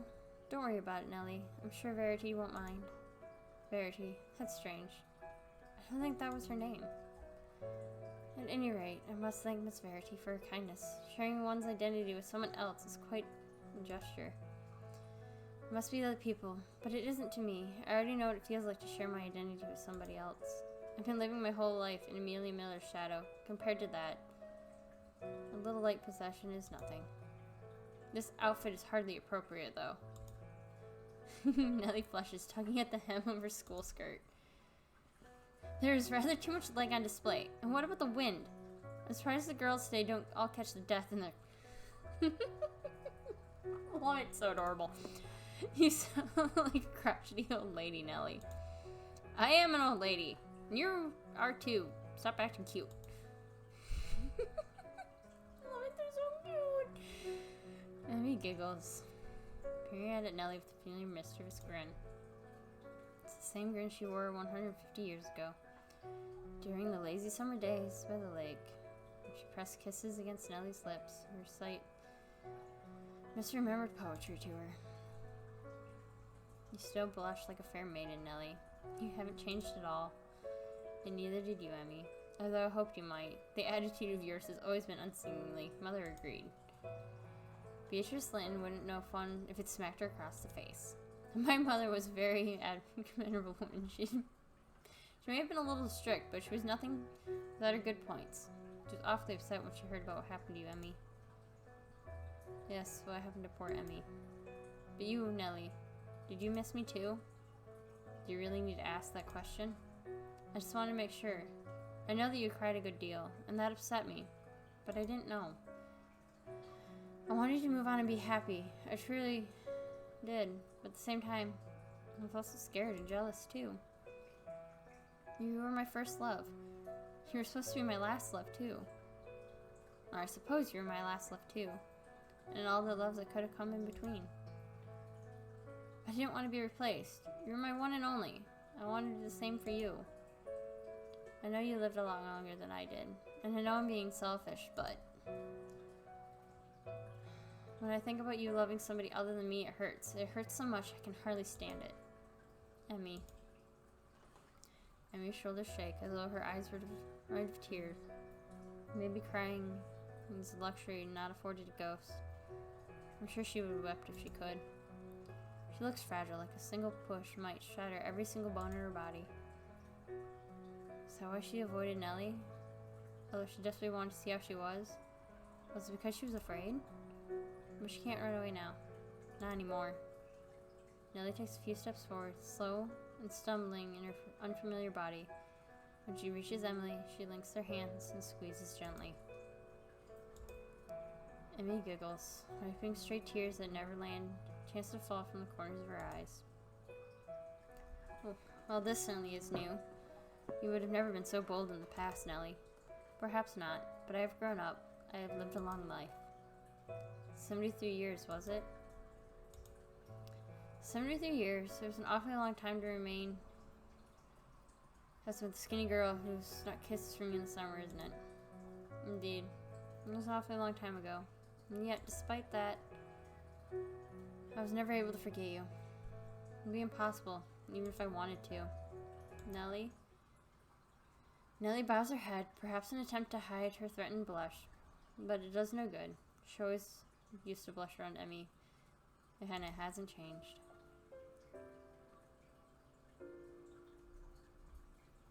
I got married when I was 18. It was a match my mother arranged. She was always so vicious, organized, and peculiar. She did grow to be beautiful. I wonder why your father didn't ask for advice during the stock market crash. She would have helped. I think he would have been too embarrassed. It was all Mother Prudence's fault. She was not a particularly nice woman on all accounts. That was really sad. It would have been avoided so easily. That's what I think too. Such thoughts do not so much good now, though. Suppose they do not.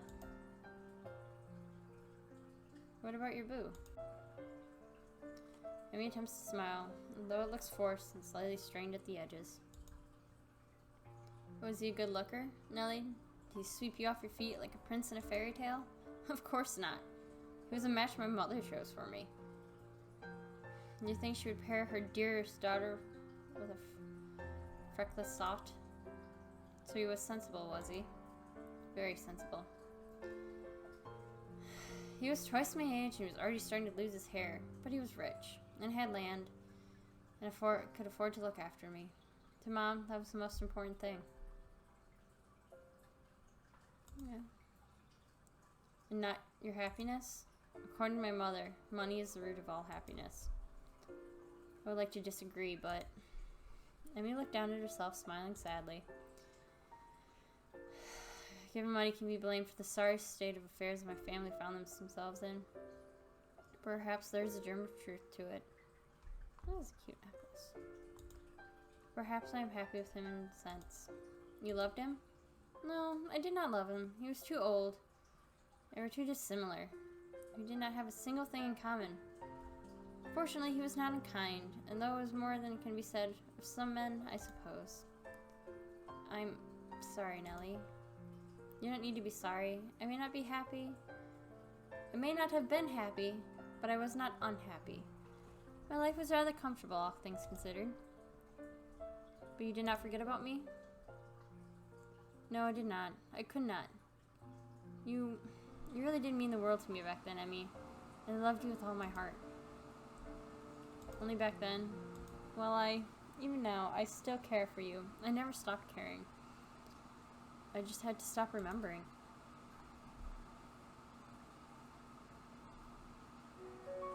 Oh, Nellie, if my heart had not stopped, I'm sure it would have skipped a beat. And my own heart is pounding rather uncomfortably. Although it does not truly belong to me, I hope I am not causing this young girl any undue strain. You always did worry too much, Nellie. You used to be so scared your mother would find out about us. Yet you still let me kiss you, though. Yes, I was scared, but I'm glad for the times we spent together. Had I known it would cut short, I would have confessed to you sooner. Oh, say, Nellie. Yes, what is it? I'm afraid I must ask, for curiosity compels me to do so. Was I a better kisser than your husband? Well, it's fine, you can't answer. It's quite some time since we last kissed one another. Perhaps you need to refresh your memory. I do not think I would entirely adverse to that. Well then, shall we? My heart pounds, or is it Nellie's? Perhaps it belongs to both of us. Oh, so cute! Honestly, that is adorable. And they give her, like, it's faded, but she suddenly has long hair. And it's so cute. It's so cute! Oh my god, this is so precious. Although she's been dead for 150 years, Emmy's lips are soft and warm and sweet and gentle and filled with deep sense of yearning. Adorable!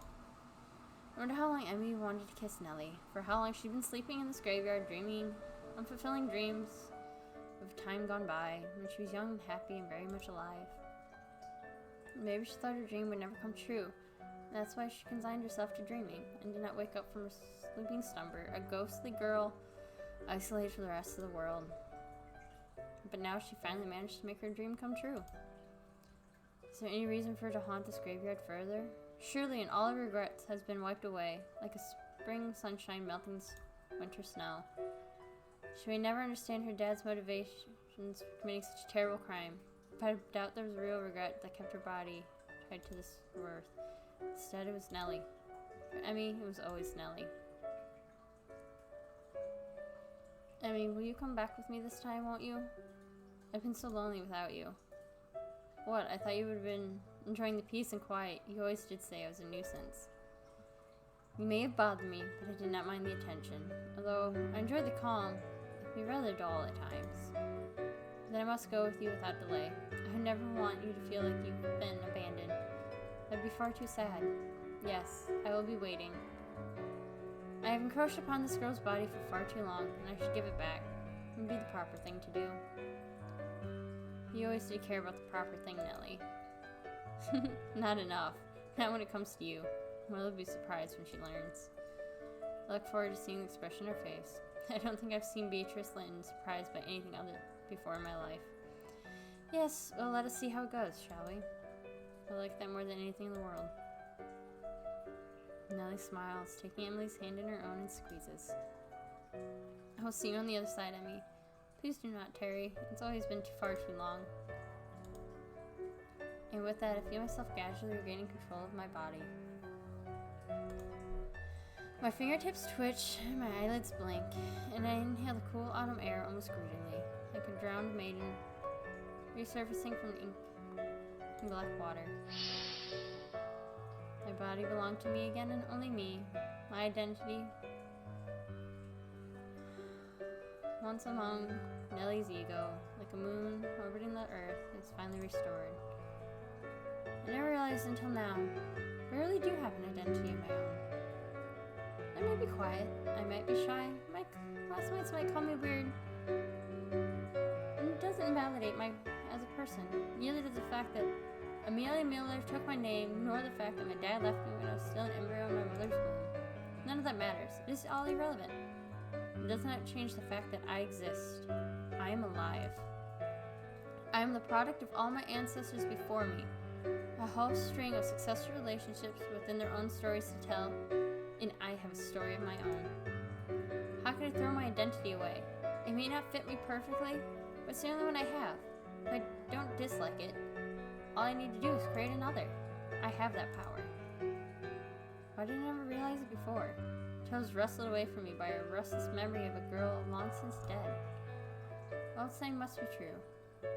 You never realize what you have until you lose it. Verity. Thank you for helping me. You have no idea how much it means to me. I'm really glad that I met you.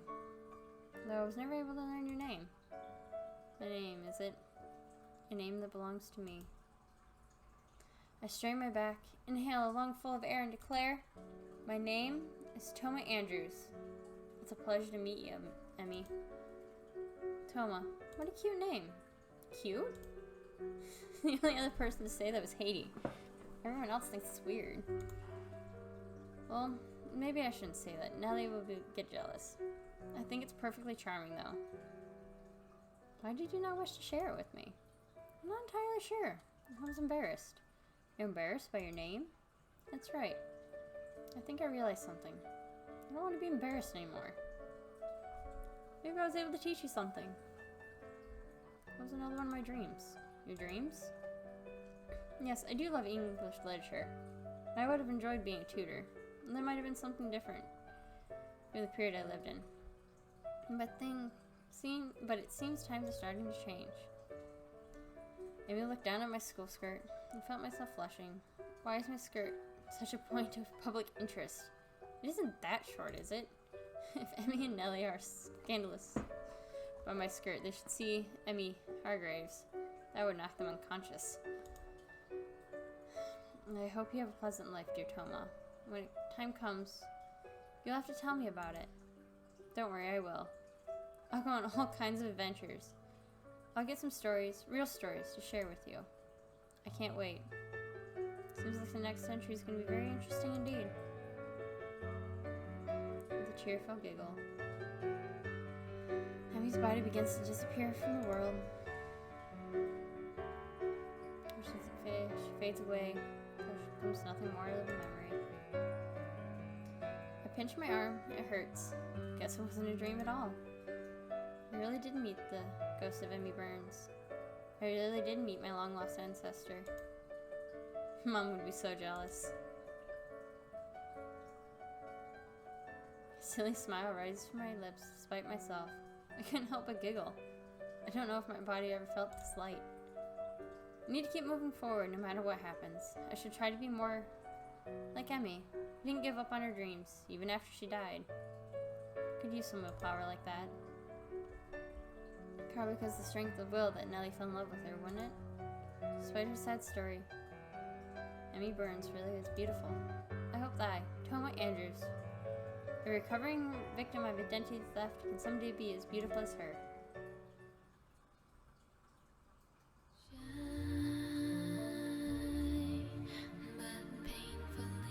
I love it. So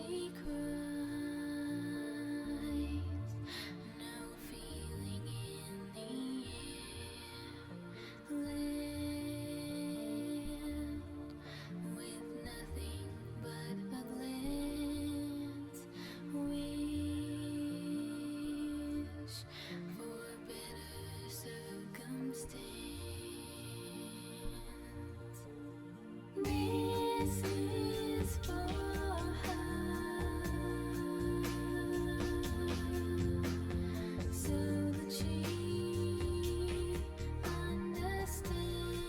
Playing. Thank you, people, for making this game.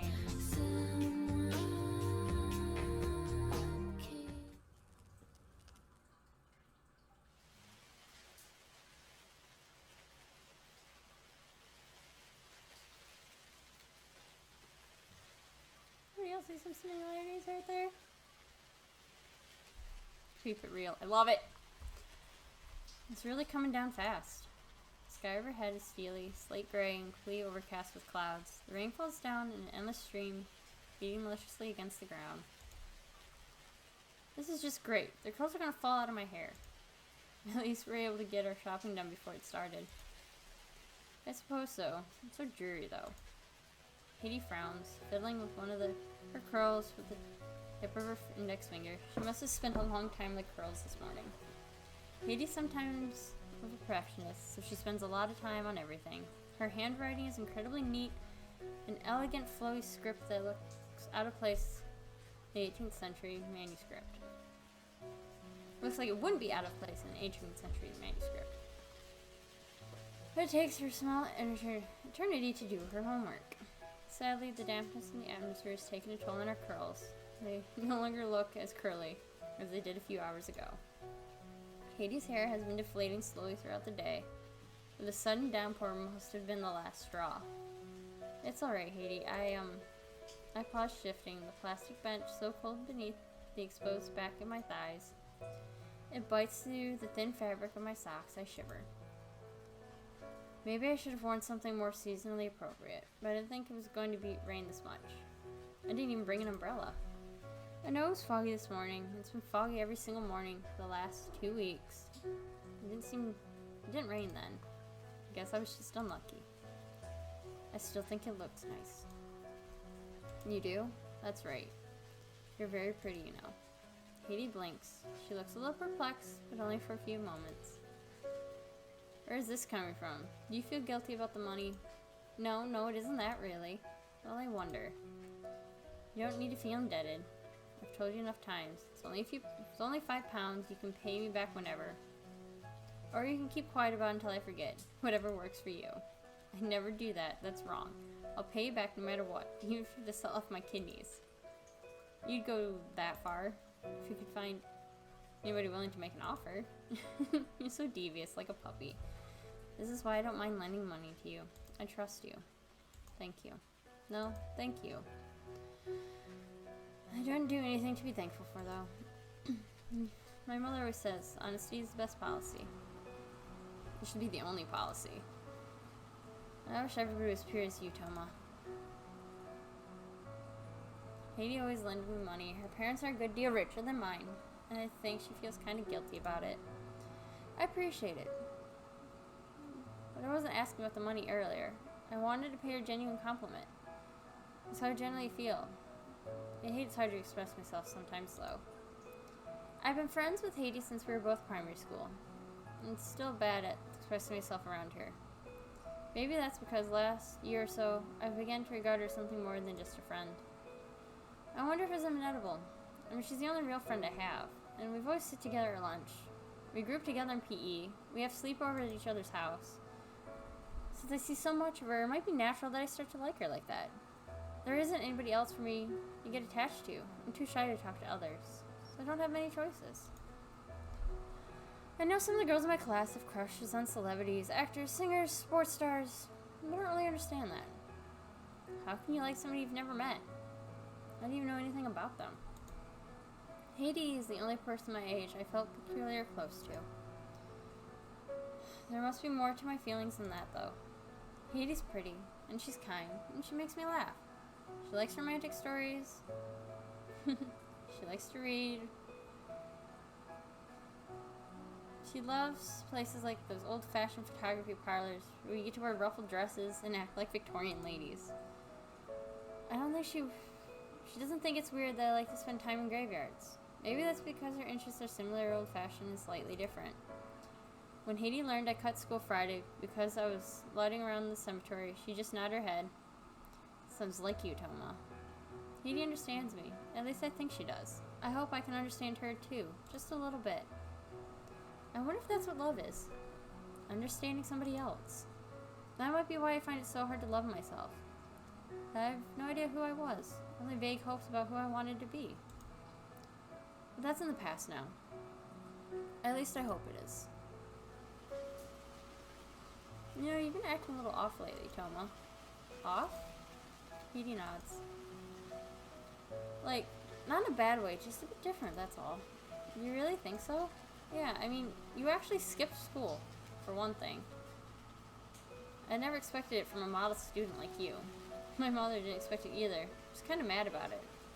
I don't really know why I did it. Just felt compelled. Like you heard some divine voice telling you to do it at school. No, not like that. More like, I had a feeling. Or so, could have mystical powers of some sort, giving me the ability to see and speak to a real ghost. I'm not sure. I feel like you've been a bit bolder, too. Bolder? There's no way. I still get anxious when I have to order in McDonald's. My hands start to shake and my voice goes... I think the cashier cared that much that you wanted an apple pie. I don't think she cared about me at all. I don't really think it makes any difference. It's not logical. People rarely are. Shy people doubly so. I know this is only too well, given how shy I am in my life. You still manage to order it for yourself, though. You usually ask me. Well, I thought I shouldn't rely on you all the time. I mean, you did lend me the money to buy those books. I gave you a $5. It's hardly broke the bank. And that's another thing. You wanted those boots for months, but you never bought them. Why suddenly change of heart? I don't know. If I want something to do, I should do it. Life's too short to waste it. I want to do things. Being too worried. You never know when it might end. Just like Emmy just did. So unexpectedly. I think of something I learned after meeting her. I was living my life like a shadow, always hiding myself away in corners, trying to draw as little attention to myself as possible. It's not how I want to live, though. It's not how Emily lived. You know, she exited in the period where women were expected to shut up and behave. I need to try and be stronger. Rather than wishing I was somebody else, being too shy and too scared and resigned to even try to change, I want to make an effort.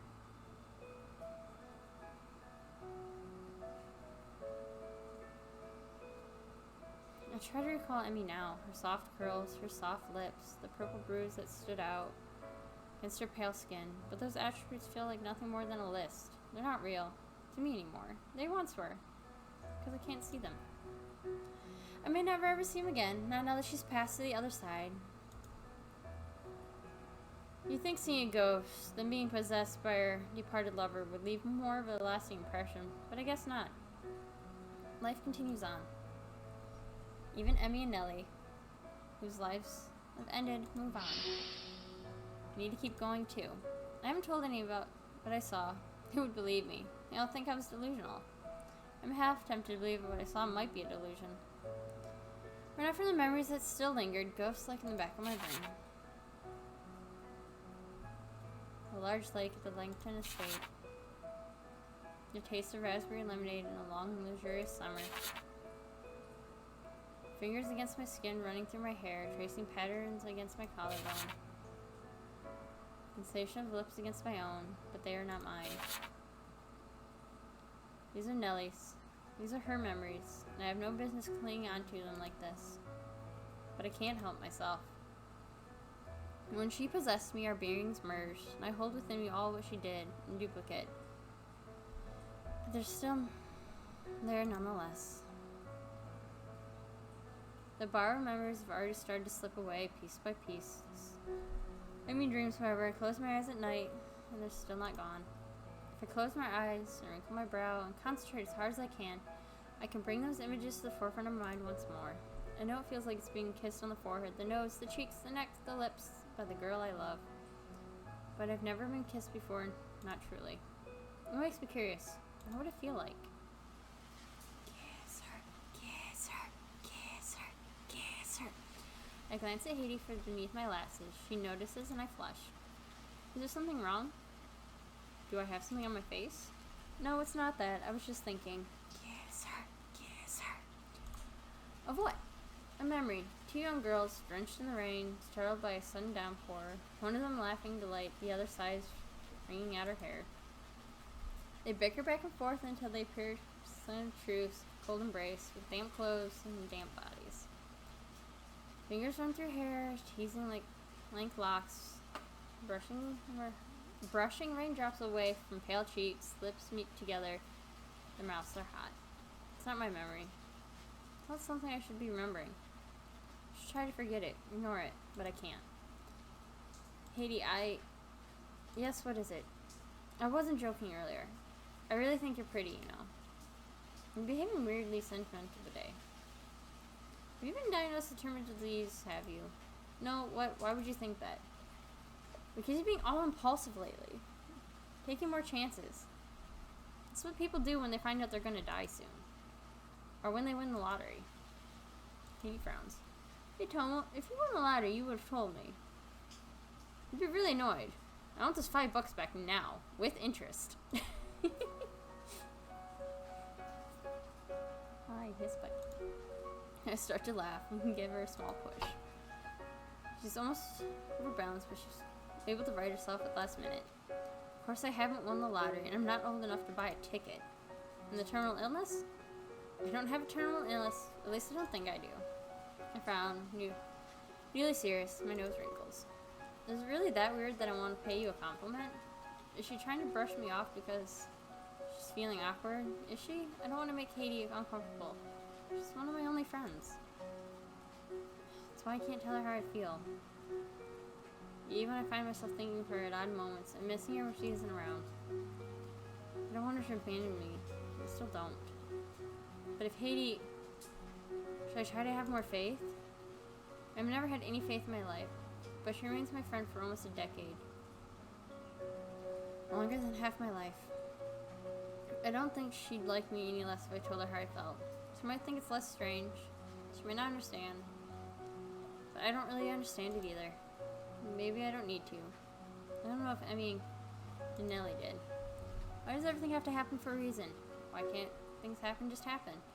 We humans think too much. All of us. So we become our own worst enemies. Always planning, preparing, but never advancing.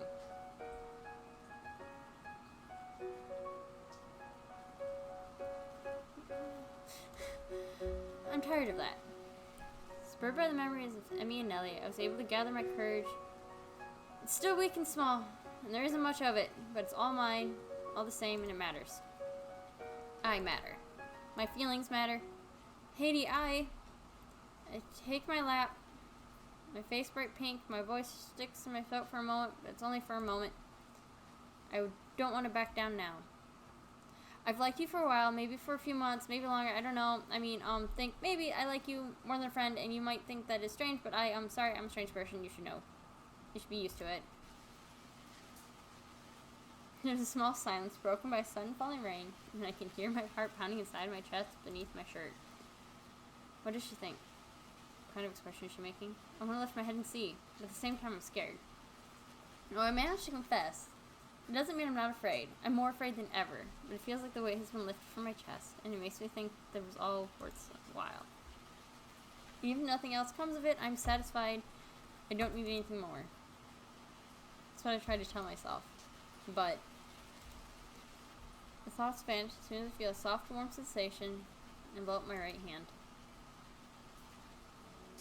Haiti? It's alright. I know you're strange. That's why I like you. You don't need to apologize for it. So, does that mean I like you too, Toma? You do? She nods. But you've always read those weird romance novels, so I thought you preferred Mr. Darcy or Mr. Rich. I like romantic stories because they're stories. Crumbly old men aren't literally my thing. Aren't girls much prettier? That's definitely truer. I like girls more too. At least I think I do. My words are wavering and unsure, but the pressure of Hades' fingers around mine is comforting and helps calm my heartbeat. I could get used to this. I want to make more memories like this. Lots and lots of memories. All my own. Just for me. This confession might be a bit understated. My emotions unravel at the bus stop on the outcast day spattered with rain. But that's alright with me. It's not like the love that blossoms through Nellie and Emily on a summer's day by the lake, sipping raspberry lemonade. Why should it be? This is my life. I live it like I want. The past is interesting, and I'm thankful for all my relatives who came before me, who made me who I am. That's all they are. They shouldn't influence how I act. Anxious, sigh, tentative, nonetheless determined. I tip my head and press my lips against hers. The rain around us continues to fall, drumming against the roof of the bus shelter.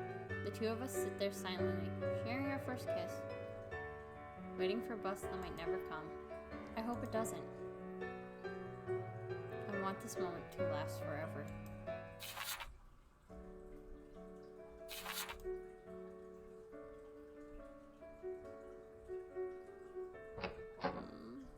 Adorable. Oh, music box.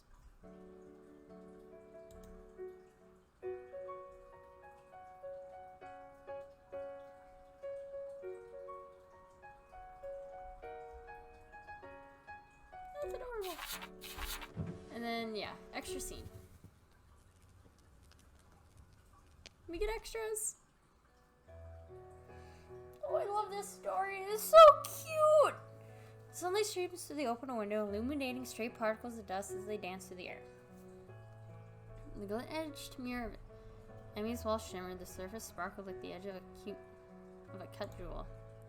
Emmy lay in her bed, stretched on her stomach, cat-like kicking her legs idly back and forth in the air.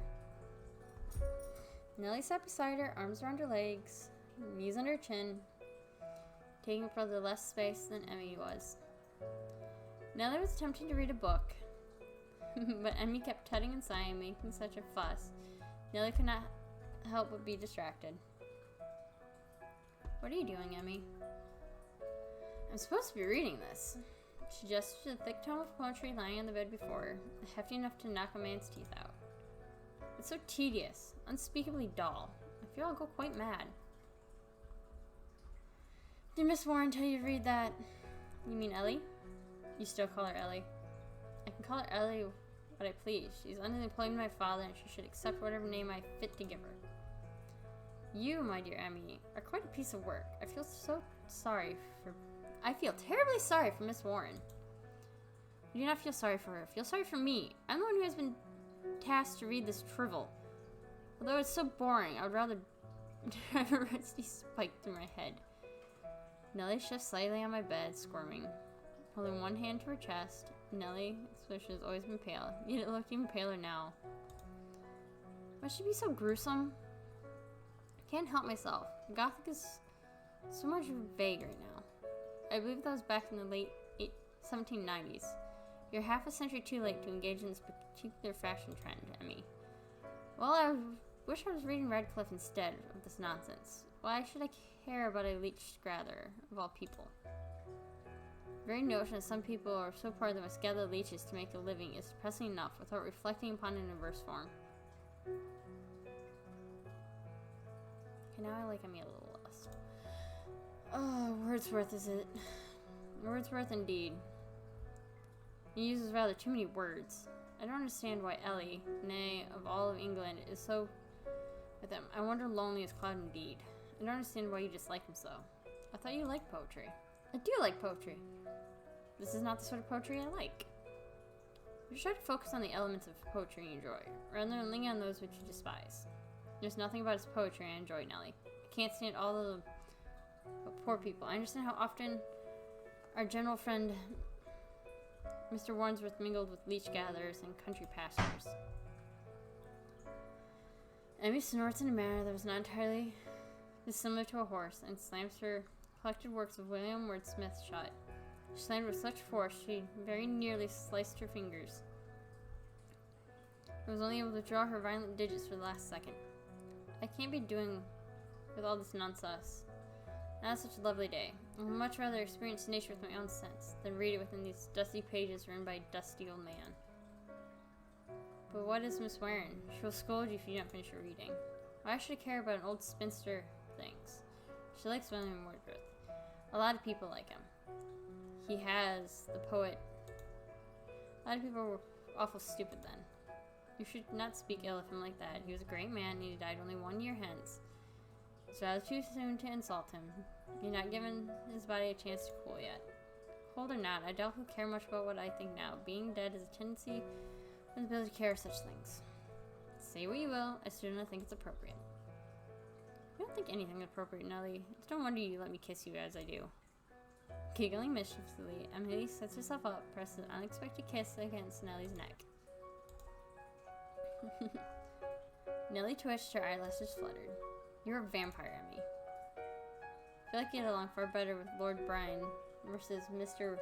Wordsworth at any rate. If only Wordsworth had written to vampires, then you might pay attention. Indeed, I'd be more interested. Not as interesting as this, however. Emmy, you will leave bruises if you kiss me like that.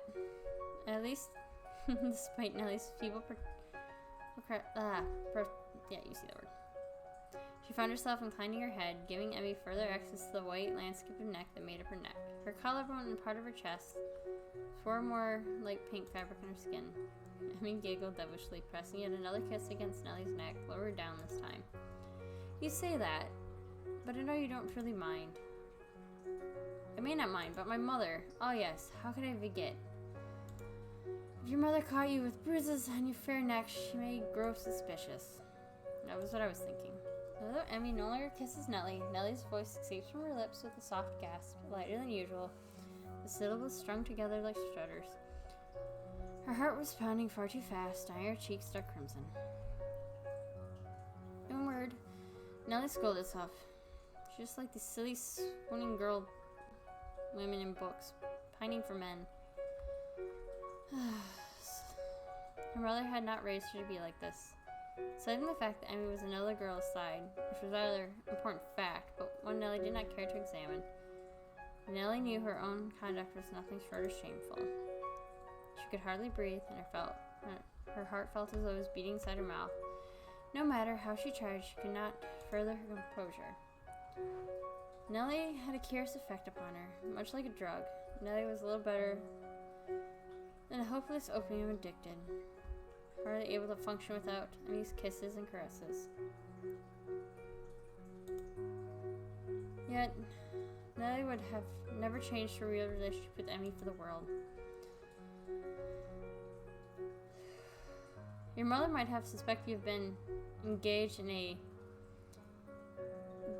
dalliance with the Woodward boy, not Woodward. The one and the same, unless you thought I referred to his father. Ellie, Mr. Woodgrave is in his 40s. The idea is preposterous. It's only been very preposterous. I mean, we're nearing the age where we ourselves should get married. You know, it's not uncommon for girls our age to marry gentlemen in the twilight years. I would never. Not to Woodward, and certainly not his father.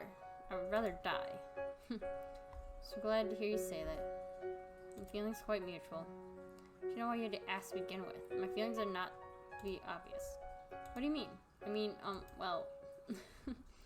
Nellie looked down at her lap, linking her fingers together.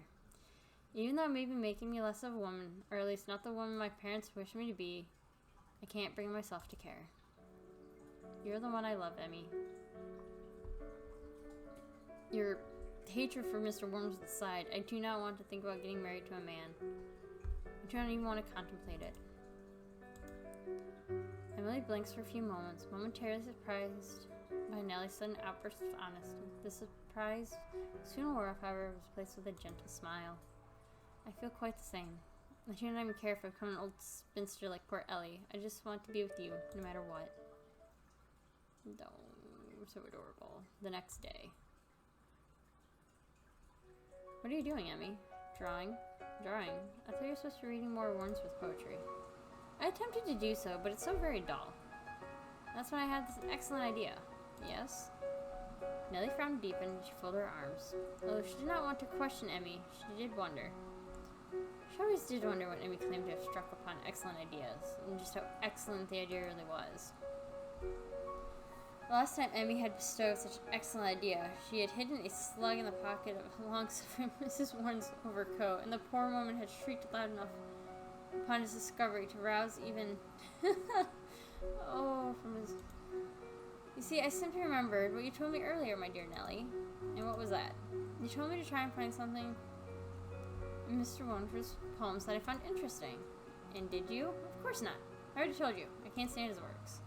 There's one thing, however, that I cherish above all else. And what is that? Why, it is beautiful women, of course. Nellie blinks. Where is this going exactly? Although she had been close companion with Emily through the last 14 years, almost 15, she not refused to possess full understanding of the inner workings of another girl's mind. Perhaps not even Emmy herself understood such things, given she always seemed to flit from fancy to fancy, restless like a bumblebee in spring. I am well aware of what you like, beautiful women, but I fail to see how that relates to the esteemed Mr. Wordsworth. Well, Nellie, you're being awfully dense today. It is simple. Self-exploration, really.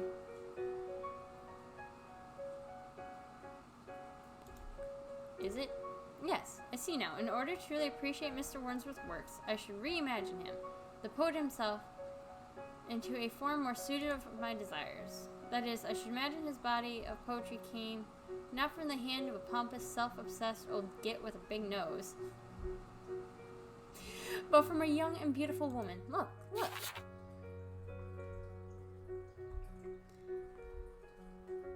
Emmy, befit of her excitement, bestowed Nellie one of the quick stretches she had worked on. Oh, how adorable. Nellie took the sketch and furrowed her brow deepened as she did so. While displayed by a white page was a young, beautiful woman, her hair fell about her shoulders in the manner of any young romantic would truly appreciate. She wore a loose dress that was rather... Why is it so short? Oh, Nellie. It's just a fancy. Do not trouble yourself too much with the details. And I made more sketches too. More? Of course. After I redesigned Mr. Wordsworth, I realized that the current landscape of British poetry could use a touch more feminine charm. So I took it upon myself to beautify all the romantic poets that our country has cared so greatly. Oh no. Apart from Keats, of course. He did not live long enough to warrant a new design, as far as I'm concerned. Of course. Nellie flipped through Emmy's array of worried sketches, her eyes twitching. Emmy, you really do have a one-track mind. All the skirts are short, aren't they? I have a feeling all the skirts are short.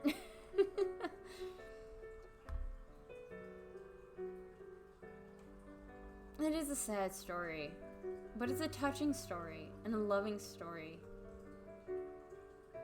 And beautifully well written.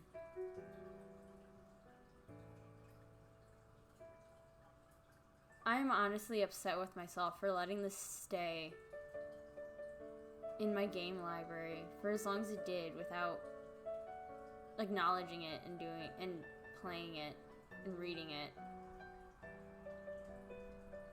This is truly a good game. Truly a great story.